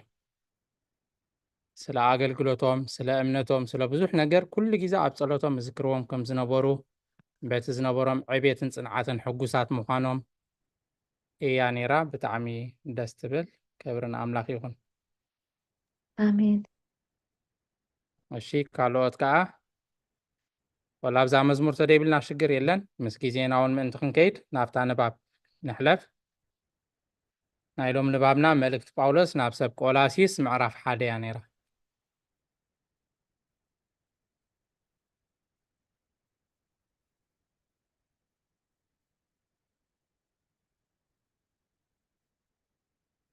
ቆሎሴ ወይ ከዓ ቆላሲስ ብክልቲኡ ይበሃል ምናልባሽ ኮንፊስ ከይገብረኩም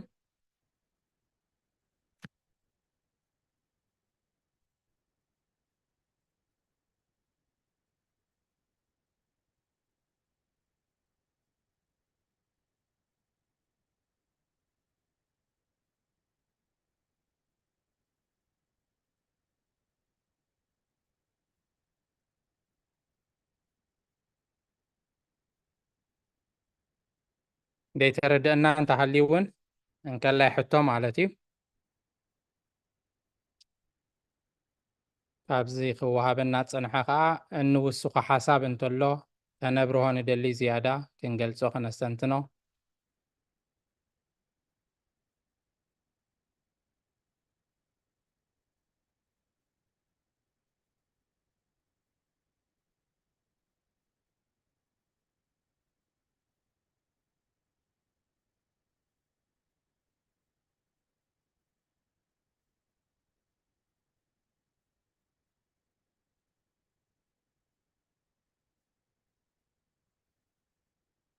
ጽቡቅ ጌራ ተረዲኣትና ድያ ኮይና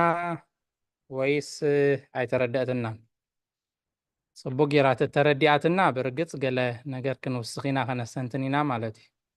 ተደይ ተረዲኣትና ከዓ ግድነት ይሕቶ ከለወና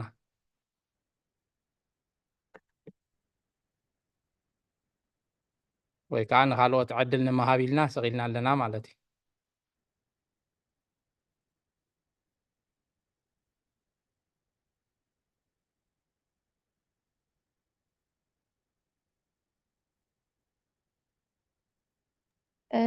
ዲያቆን ሓወይ ኣብታ ሳልሰይትን ኣርባዕተን ምስትንታን እያ እሞ እታ ብክርስቶስ ኢየሱስ እምነትኩምን ንኩሎም ቅዱሳን ዘላትኩም ፍቅርን ምስ ሰማዕና ኩሉ ሳዕ ምእንታኹም እናፀለና ንኣምላኽ ዝብል እሞ ሕጂሲ ኣብቲ ቅድምሲ ከምዚ ሕጂ ብዙሕ እምነታት ተፈናጪልዎ ዘሎ ኣይነበረን ሰብ እውን ካብቲ ኣቦና ዲን ዘፅንሓሉ እምነት ሓደ እምነት ብኣብን ወልድን መንፈስ ቅዱስን እንዳነበረ ይኸይድ ምህላው ኣብዚ ሕጂ ዘለናዮ ግን እቲ ናትና ኣፀቢቕና ከየስተማቐርናን ከይፈለጥናን ንኸይድ ማለት እዩ ናብ ካልእ ኣብዚኣ ግን ካብኣታቶምሲ ዋላ ሓደ ዝተፈንጨለ ኣይነበረን ማለት እዩ እቶም ብኦም ዝሕጎሱ ዝነበሩ ከዓ ኩሎም በታ ዘላቶም እምነት ቅዱሳን ዘላትኩም ቅዱሳን እምነት ፍቅርኹምን ፍቅሪ ኣብታ ዘላቶም እምነት ብፍቅሪ ከም ዝነበሩ ናፍቲ ኣይበሉን ማለት እዩ ሕጂ ንሕና ከዓ ከምኡ እቶም ኣቦታትና ክምህሩና ከለዉ ዝመሃሩና ኩሉ ማለት ኣብ ፅቡቅ ደረጃ ዘብፅሑናሲ ከምኡ ዓይነት ታሕጓስ ኣለዎም ማለት እዩ እንታይ ደኣ ድሕሪ ኣብ መንጎና ነንሕድሕድና ተፈናጪልና ወይ ተኣሊና ወይ ከዓ ዝኾነ ዕግርግር ዝርግርግ ዝበለ ሂወት እንተሎ ግን ነቶም ኣብ ርሑቕ ኮይኖም ዝፅልዩልና እውን ኣዝዩ ጓህን ሽግርን ከምዘ ማለት ይጉህዩ ከም ዝኾኑ ጓሂ ኣብዚኦም ግን ኣብዚኣ 3 4 ግን በቶም ዝገደፍዎም ሕጉሳት ምህላዎም ድሃዮም ከዓ ኩሉ ግዜ እንዳገበሩ እንዳፀለዩ ብኣቶም ብፍቅሮም ሕጉሳት ብምንባሮም እቲ እምነቶምን ከም ዝነበሩ ቁርባ ሰልጢነ እያ እሳ ተረዲኣትኒ ካልአይቲ ከዓ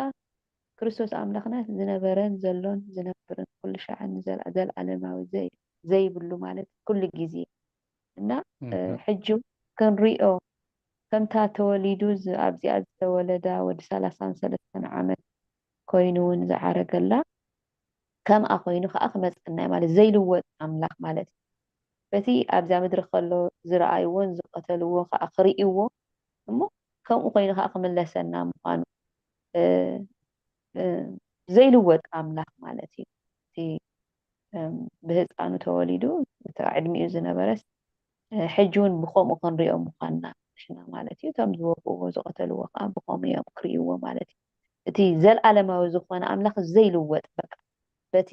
ዝነበሮ ክመፀና ምኳኑ ኣብኣ እውን ኩሉ ግዜ ተተሓሳስበኒ ሞ ነቲ ዘይርአ ኣምላኽ ዘርኣየና ሕጂ እውን እግዚኣብሔር ንዕኡ ምስጋና ይኹን እዚኣ ይተር ኣሜን ባሌዎ ተስማዕልና ኣሜን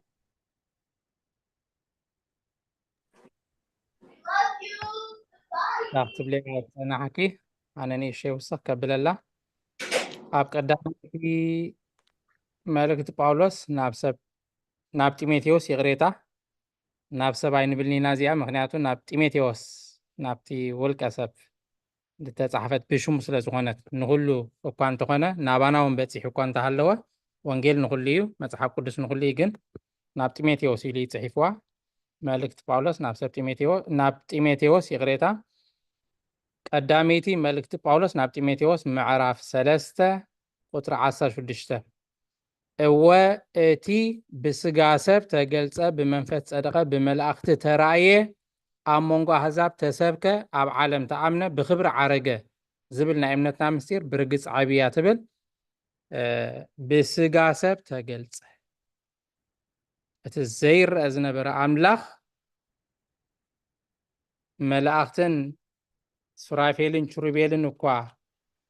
ክጥምትዎ ዘይክእሉ ኣብ ጥቕኡ ክቐርቡ ዘይክእሉ ብስጋ ሰብ ተገሊጹ እቲ ዘይርአ ኣምላኽ ብክርስቶስ ርኢናዮ ማለት እያ ከምኣ ትብል ከዓ ነይራ ኣብታ ቁጥሪ 15 ናይቲ ዘይርአ ኣምላኽ ምስሊ ኢልዎ ሕጂ ምስሊ ኣምላኽ ብክርስቶስ ርኢናዮ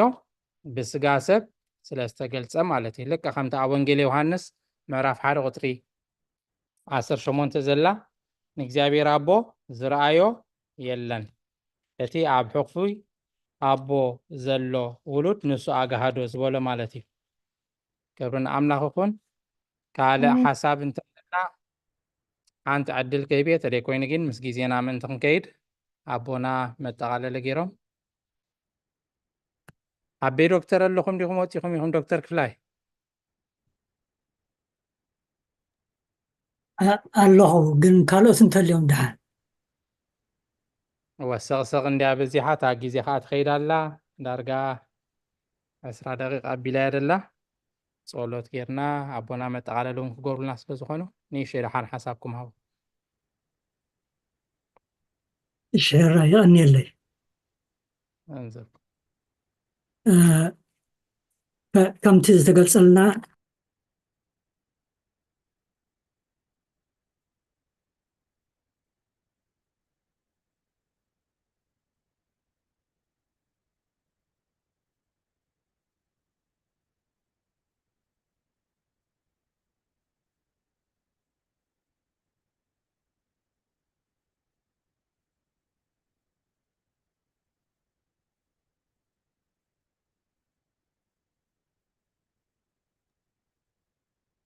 ሚት ኮይና ኣላ መስለና ኣቦና ዲያቆን ሓወት ሚት ኮይና ኣላ ያ ይቕሬታ ያ ትሕዝቶ እዛ ምዕራፍ ከምቲ ዝተገልጸልና ቅዱስ ጳውሎስን ጢሞቴዎስን ናብ ሰብ ቆሎስየ ማለት ነቶም ኣመንቲ ብጥበብ ንምምዓት ዝዓለመት እያ ስለ ዝኾነ ድማ ነታ ዘላቶም እምነት ክርስቶስን ፍቕሪ ንኩሎም ቅዱሳንን እተ ኣርነበሎም ሰማያዊ ተስፋን ብምጥቃስ ይጅምር ቀፂሉ ብመንፈስ ምእንቲ ዓብዩን ክጸንዑን ኣብ ቁፅሪ 9-10 ሰፊሩ ከም ዘሎ ስለዚ ንሕና ከዓ ካብታ ዝሰማዕናላ መዓልቲ ጀሚርና በቲ ፍልጠት ፍቓዱ ብኩሉ መንፈሳዊ ጥበብን ኣእምሮን ክመልኣኩም ምእንታኹም ጸሎትን ልማኖን ኣየብኮርናን ብሰናይ ግብሪ ዘበለ ኩሉ ፍረ እናፈረኹምን ብፍልጠት ኣምላኽ እናዓበይኹምን ብኩሉ ንእግዚኣብሔር ባህ ከተብሉ ንኡ ብቑዓት ኮንኩም ክትመላለሱ ንጽሊ ኣሉና ይብል ተመሳሳሊ ጸሎታትን ኣገላልጻን ኣብቲ ካልእ መልእኽታት ጳውሎስ እውን ሰፊሩ ኣሎ እዚ መልእኽቲ ከምቲ ኣብቲ ግዜቲ ኣገዳስን ጠቓምን ዝነበረ ንዓና እውን ዝምልከት እዩ ክንመያየጥ ወይ ብሓደ ክንሰርሕ እንከለና ነቲ ጽቡቕ ጠባያት ናይቶም ብጾትና እንተሓሰብናን ኣብ ግምት እንተኣቶናን ሓናፂ ተግባራትና ብመጠኑ ክንጸባርቕ ይኽእል እዩ እዚ ክንገብር እንከለና ከዓ ጉድለትን ጌጋን በደልን ከም ዘሎ ብዘይምፍላጥ ኣይኮነን ኣብ ቁፅሪ 21 ንኣኻትኩም ቀደም ፍሉያት ብሓሳብኩምን ብኽፉእ ግብርኹምን ጸላእቲ ዝነበርኩም ዝብል ነንብብ ስለዚ ቅዱስ ጳውሎስ ብዛዕባ ናይ ቀደም ሓሳቦምን ክፉእ ግብሮምን እንተፈለጠ እኳ ኣገልግሎቱ ንምህናፅ ዘተኮረ ስለ ዝኾነ መብዝሕትኡ እዚ ምዕራፍ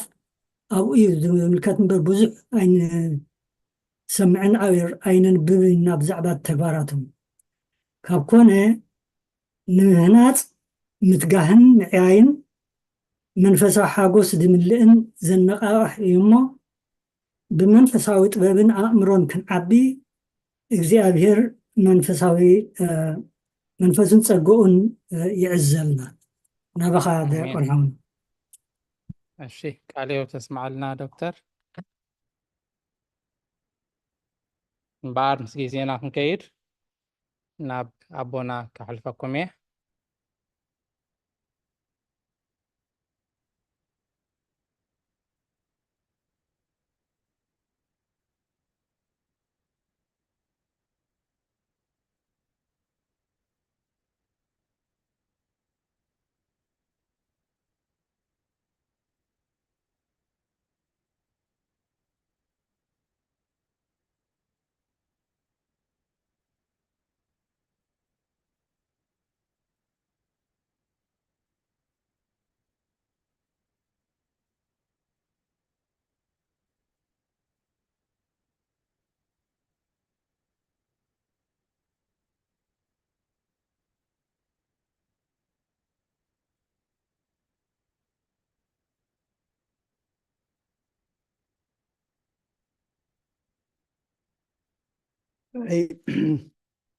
كما يمسيكم ما يوعلكم كلكم እግዚአብሔር አምላኽና እዚ ጉባኤ እዚ ክንሳተፍ ስለ ዘፍቀደልና ክብርን ምስጋናን ንዕኡ ይኹን ሓወና ዲያቆን መሕሪ ቃለ ህይወት የስማዓልና መመልሹ ድማ እግዚአብሔር ፀግኡ የብዝሓልካ ኣብዚ በዓል ዓበየ ማዕረግ ድማ የብፅሕኻ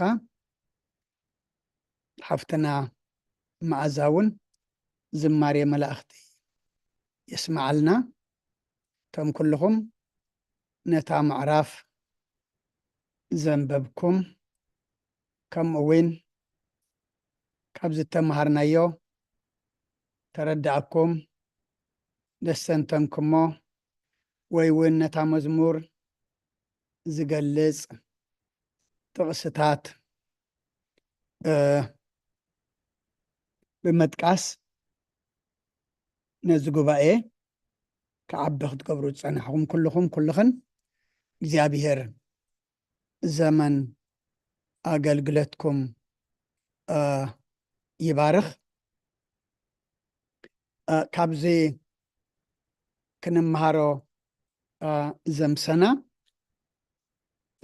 ፅቡቅ ገይሩ ሓውና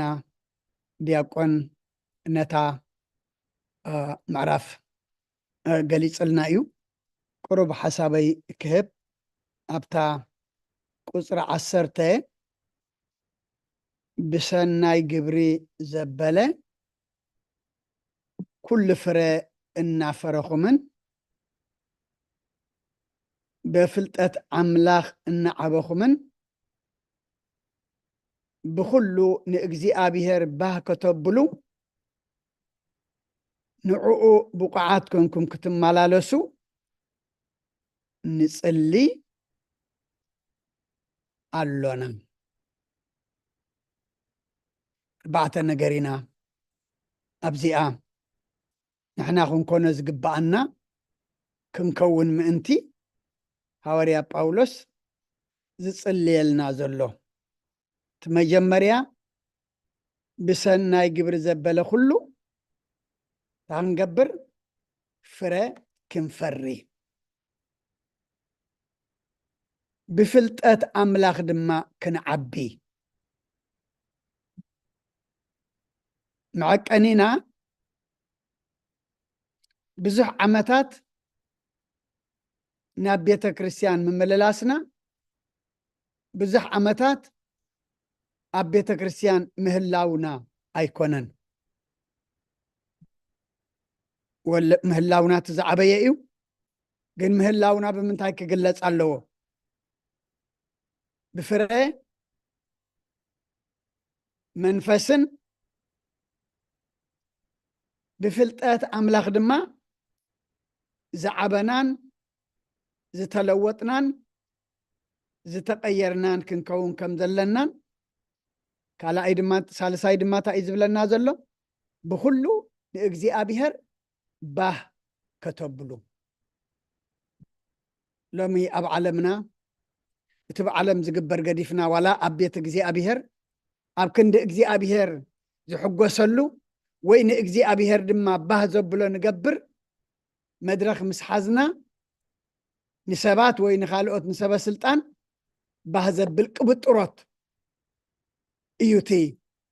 ኣገልግሎት ናይ ዘመንና ኮይኑ ዘሎ ግን እንታይ እዩ ዝብለና ዘሎ ብኩሉ ንእግዚአብሔር ባህ ከተብሉ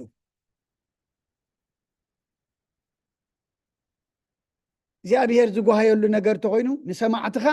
ጉድኣት ነቲ ደስ ሰምዕ ድነግር ድማ እንታይ እዩ ጉድኣት እዩ እግዚአብሔር ባህ ዝብሎ ነገር ንገብር እንድሕር ኮይንና ግና ኣምላኽ ተሓጒስልና ኣሎ ኣምላኽ ተተሓጒስልና ድማ ንሕና በኢና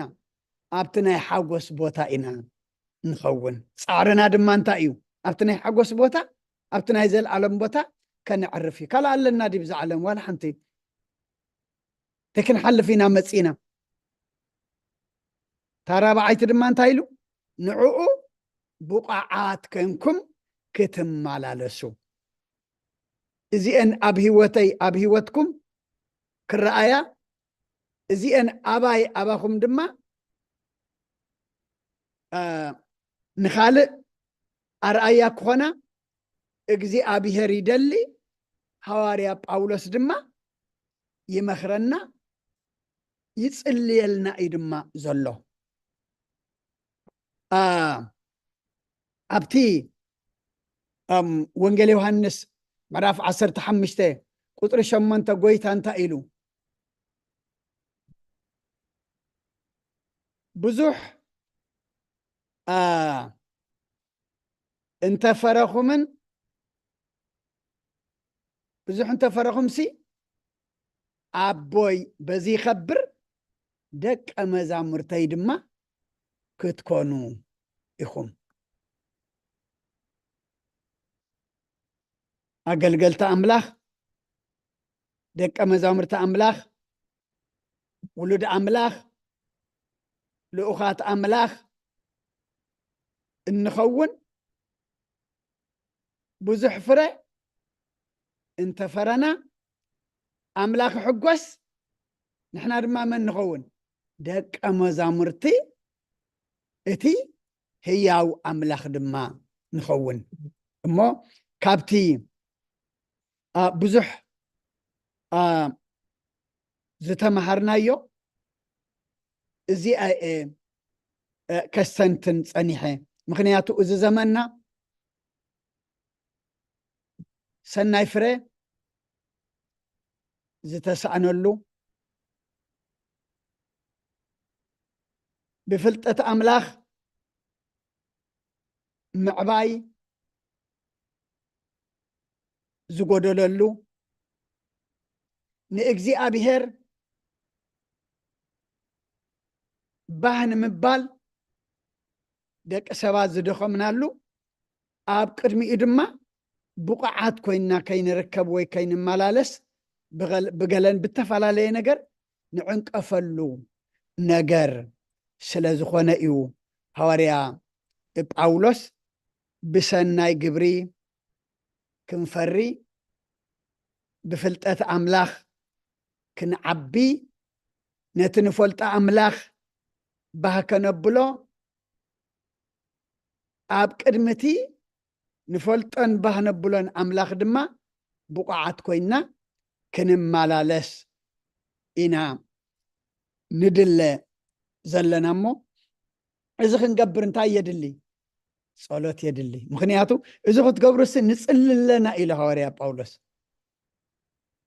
ስቑ ኢሉ ካብ ሰማይ ከም መና ክወርደና ይኮንና ንጽበ እቲ ካብ ሰማይ ዝመጽእ ሓይሊ ፍረ ዘፍርየና መንፈስ ቅዱስ ብፍልጠት ዘዕብየና ኩሉ ስራሕና ንእግዚአብሔር ባህ ዘብል ክኸውን بقعات كوينا خنمالالس صلوات يدلينا تسألنا دما نزي زفصم أملاك انتا يسدلنا حايل منفس قدس دما يسدلنا مغنياتو ازي بفلتة سقا بفلتة زعلم ديا ويدما بنبرز زعلم ديا هابتن دخناتن زقلت ايكونن بمنفس قدوس انت تمريحنان بمنفسو دما انت تملئنانينا مغنياتو كابتي فرا منفسيلو صويعو زلو حواريا باولوس اب غلاطيا اب زحلفه زرانايو معراف حمشته كله فقري نابله بزح ناي فرا منفس زرزيرو لنا ايو امو نحنا دما كابز غبا ازي انمحارو زلنا اب قدم املاخنا اب كند حده 30 فرا النفري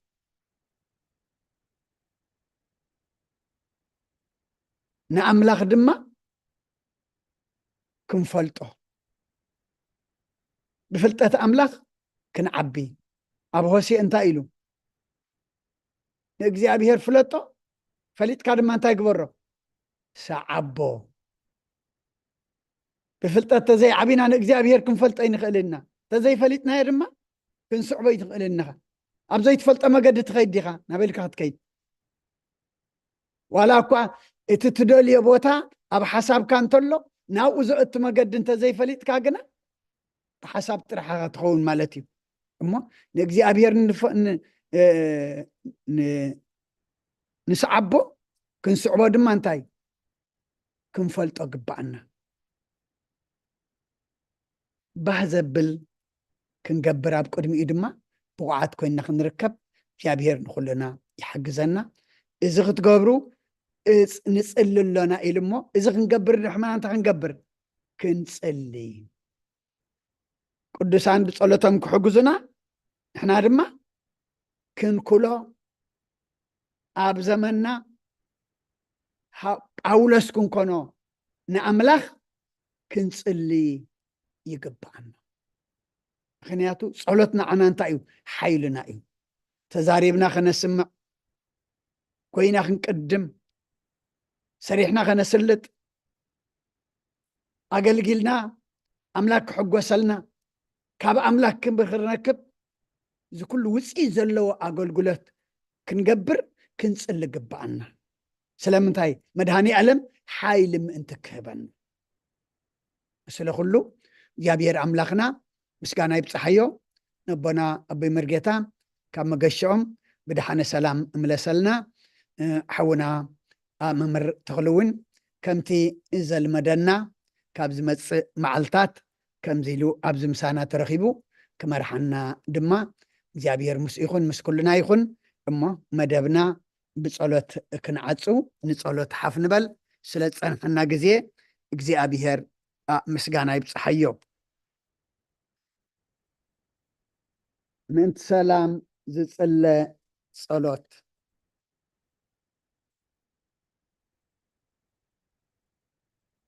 ከም ብሓድሽ ኩሉን ዝሕዝ እግዚአብሔር ኣቦ ጎይታናን መድሓናን ኢየሱስ ክርስቶስ ምእንቲ ሰላም ዝሓንትን ልዕሊ ኩሉ ዝኾነት ቅዱስ ቤተ ክርስቲያን ልምና ኣለና ኣብ ልዕሊ ህዝብን ምእመናንን ብዙሕ ሰላም ክህብ ንኩሉ ሰላም ስልጣን ዘለዎ እግዚአብሔር ኣምላኽና እዩ ምእንቲ ሰላም ፀልዩ ሰማያት ትነብር ኣቦና ስምካ ይቀደስ መንግስትኻ ትምፃእ ፈቃድካ እንተ ኣብ ሰማይ ከምኡ ድማ ምድሪ ይኹን ንዕለት መግብና ሎማ ሃበና ንሕና ንዝበደሉና በደሎም ከም ዝሓደግናሎም በደልናን ኣበሳና ንደገልና ካብ ክፉ ኣድሕነና እምበር ፈተና ይተእትወና መንግስትን ሓይልን ክብርን ዘለዓለም ናትካ እማ ኣሜን እውዝትየ ማርያም ብናይ ቅዱስ ገብርኤል መልኣክ ሰላምታ ሰላም ለክለኹ ብሕሊናኸ ድንግል ኢኺ ብስጋኸ እውን ድንግል ኢኺ ኣደ እግዚአብሔር ፅባቅት ጎይታ ሰራዊት ሰላም ለክለኹ ንስኺ ካብ ኣንስቲ ብርክቲ ኢኺ ፍረ ከርስኹም ብሩኽ እዩ ኦ ምልእተ ፀጋ እግዚአብሔር ምሳኺ እዩ ኦ ፍስህቲ ደስ ይበልኪ ሓጢአትና ሰሪየልና ነፍቲ ወድኺ ኢየሱስ ክርስቶስ ምእንታና ምሕረት ለምንልና ኣሜን ኦ ንኩሉ ትሕዚ እግዚአብሔር ልምነካን ማለካን ኣለና ኦ ንጉስ ሰላም ሰላም ሃበና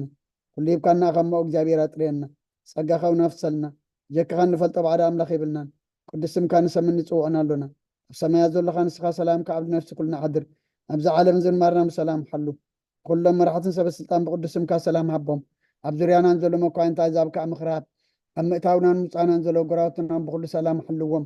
ብህድኡን ብቕኑዕን ህይወት ክንነብርን ኩሉ ሰናይ ኣምልኾ ድማ ንኣኻ ንእግዚኣብሔር ብምፍራሕ ሕያውነት ክንርከብን ብክርስቶስ ምስኡ ምስ መንፈስ ቅዱስን ምስጋናን ፅንዓትን ብኡ ዘሎካ ሎምን ኩሉ ሰዓን ንዘለዓለም ዓለም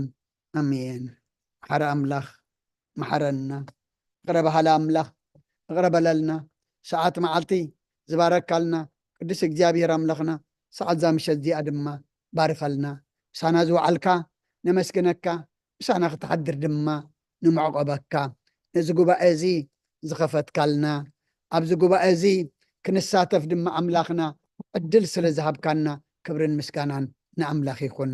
እዚ ጉባኤ እዚ ናብ ሰማይ ዘጠምተና ኣብቶም ግቡኦም ፈፂሞም ኣብ ሰማይ ኣብ ዕረፍትን ዘለው ንዓና ድማ ኣብ ጉባኤ ቅዱሳን ዘፀንብር ግበረልና ትንሰምዖ ቃልካ ክንምርሓሉ ክንፈርየሉ መንፈስ ክንዓብየሉ ንዓኻ ባህ ክነብለሉ ኣብ ቅድሜኻ ድማ ብቑዓት ኮይና ክንርከበሉ ኣምላኽና ስኻ ሓግዘና እዚ ቃል እዚ ፈራዲና ዘይኮነስ መፅደቂና ግበረልና ቅዱስ እግዚኣብሔር ኣምላኽና ኣብ ሕማም ዘለው ብፀሎት ዘኩርና ዝበሉና ስማቶም ንፈልጦም ዘይንፈልጦም ንስኻ ግና ንኩሎም ትፈልጦም ኢኻ እሞ ፈውሰ ምሕረትካ ለኣኸሎም ዕዙና ናፃናንዓልና ዝዓረፉ መንግስትኻ ውርሰልና ፀሚኦም ዘለው ንስዓልና ስጋ ብነብሲ ተኣስር ፍትሓልና ፋሕ ዝበሎ ኣክበልና ኣብ ፀበባ ዘሎ መሰሮ ፍጠረሎም ወለድናዮም ኩሎም ኣወዳቶም ኣወልዶም ዓበይቶም ንእሽቶም ባሪካን ቀዲስካን ሃበና ወፈሩ ድሓን ይእትወልና ዝገሹ ድማ ድሓን ምለሰልና ቅዱስ እግዚኣብሔር ኣምላኽና ሰላም ውዕልካ እናኻ ሰላም ድማ ሓድረና ነብሳታ ኣግብርቲ ኳይማቲከ ገብረ ክርስቶስ ወለተ ጥምቀት ኣብርሃ ፅዮን ኤልሳቤጥ ነፍሲ ኩሎም ሰማዕታት ኤርትራ ናይ ነፍሲ ዕረፍቲ ሃበልና ብናይ ኣዴና ቅድስቲ ድንግል ማርያም ኣማላድነት ብናይ መላእክቲ ተራዳእነት ብናይ ነቢያትን ሃዋርያትን ጻድቃንን ሰማዕታትን ጸሎት ኣይትፈለየና ከምቲ ሃዋርያት ዝመሃርካዮም ኣብ ሰማያት ትነብር ኣቦና እናበልና ንፅዋዓካ ኣለና ስምካ ይቀደስ መንግስትኻ ትምፃእ ፍቃድካ እንታ ኣብ ሰማይ ከምኡ ድማ ምድሪ ይኹን ንዕለት መግብና ሎም ሃበና ንሕና ንዝበደሉና በደሎም ከም ዝሓደግናሎም በደልና ንኣምሳና እንደገልና ካብ ክፉ ኣድሕነና እምበረ ፈተና ይተእትወና መንግስትን ሓይልን ክብርን ንዘለኣለም ናትካ ኢማ ኣሜን። ኦ ዝትየ ማርያም ብናይ ቅዱስ ገብርኤል መልኣክ ሰላምታ ሰላም ለክሎ ብሕልናኸ ድንግል ኢኺ ብስጋኹን ድንግል ኢኺ ኣደ እግዚኣብሔር ፅባኦት ጎይታ ሰራዊት ሰላም ለክሎ ንስኺ ከዓ ንስ ብርኽቲ ኢኺ ፍረ ከርስኹም ርኺ ኦ ምልእተ ፀጋ እግዚኣብሔር ምሳኺ እዩ ኦ ፍስቲ ደስ በልኪ ሓጢኣትና ክሰርየልና ነፍቲ ትወድኺ ኢየሱስ ክርስቶስ ምእንታና ምሕረት ለምንልና ኣሜን። ፍትሃ ወይ ስረ ግዝና ኣምላክን ሙዳን ኢየሱስ ክርስቶስ ካኒ ቀጋና ሰረ ኃጢአት ደምሳሲ ኣበሳ ወልዱ ለብሮ ከሳቴ ብርሃን አንቱም አብየ ካናት ዋዊ ዲያቆናት ኡረን ሳይርጎ ጸነት በበስምክም ኩንፍታኖን ጻህነ ይረስየንስ ክሏን ሰማያት ዚዮ መሐረነ ክርስቶስ መል 12 ዚዮ መሐረነ ክርስቶስ ዚዮ መሐረነ ክርስቶስ ዚዮ መሐረነ ክርስቶስ ዚዮ መሐረነ ክርስቶስ ዚዮ መሐረነ ክርስቶስ ዚዮ መሐረነ ክርስቶስ ዚዮ መሐረነ ክርስቶስ ዚዮ መሐረነ ክርስቶስ ዚዮ መሐረነ ክርስቶስ ዚዮ መሐረነ ክርስቶስ ዚዮ መሐረነ ክርስቶስ ዚዮ መሐረነ ክርስቶስ ከምኡውን በእንተ እግዝእትነ ማርያም መሐረነ ክርስቶስ መል 12 በእንተ እግዝእትነ ማርያም ክርስቶስ በእንተ እግዝእትነ ማርያም ክርስቶስ በእንተ እግዝእትነ ማርያም መሐረነ ክርስቶስ በእንተ እግዝእትነ ማርያም መሐረነ ክርስቶስ በእንተ እግዝእትነ ማርያም መሐረነ ክርስቶስ በእንተ እግዝእትነ ማርያም መሐረነ ክርስቶስ በእንተ እግዝእትነ ማርያም መሐረነ ክርስቶስ በእንተ እግዝእትነ ማርያም መሐረነ ክርስቶስ በእንተ እግዝእትነ ማርያም መሐረነ ክርስቶስ በእንተ እግዝእትነ ማርያም መሐረነ ክርስቶስ በእንተ እግዝእትነ ማርያም መሐረነ ክርስቶስ በእንተ እግዝእትነ ማርያም መሐረነ ክርስቶስ ጸጋ ጎይታና ኢየሱስ ክርስቶስን ፍቅሪ እግዚአብሔር አቦን ሕብረት መንፈስ ቅዱስን ኣብ ልዕለይን ኣብ ልዕሊ ኩልኹምን ኣብ ልዕሊ ኣብዘ ዘለናዮ ቦታን ቅፅፍን ድርብን ኮይኑ ይውረድ። ክብርን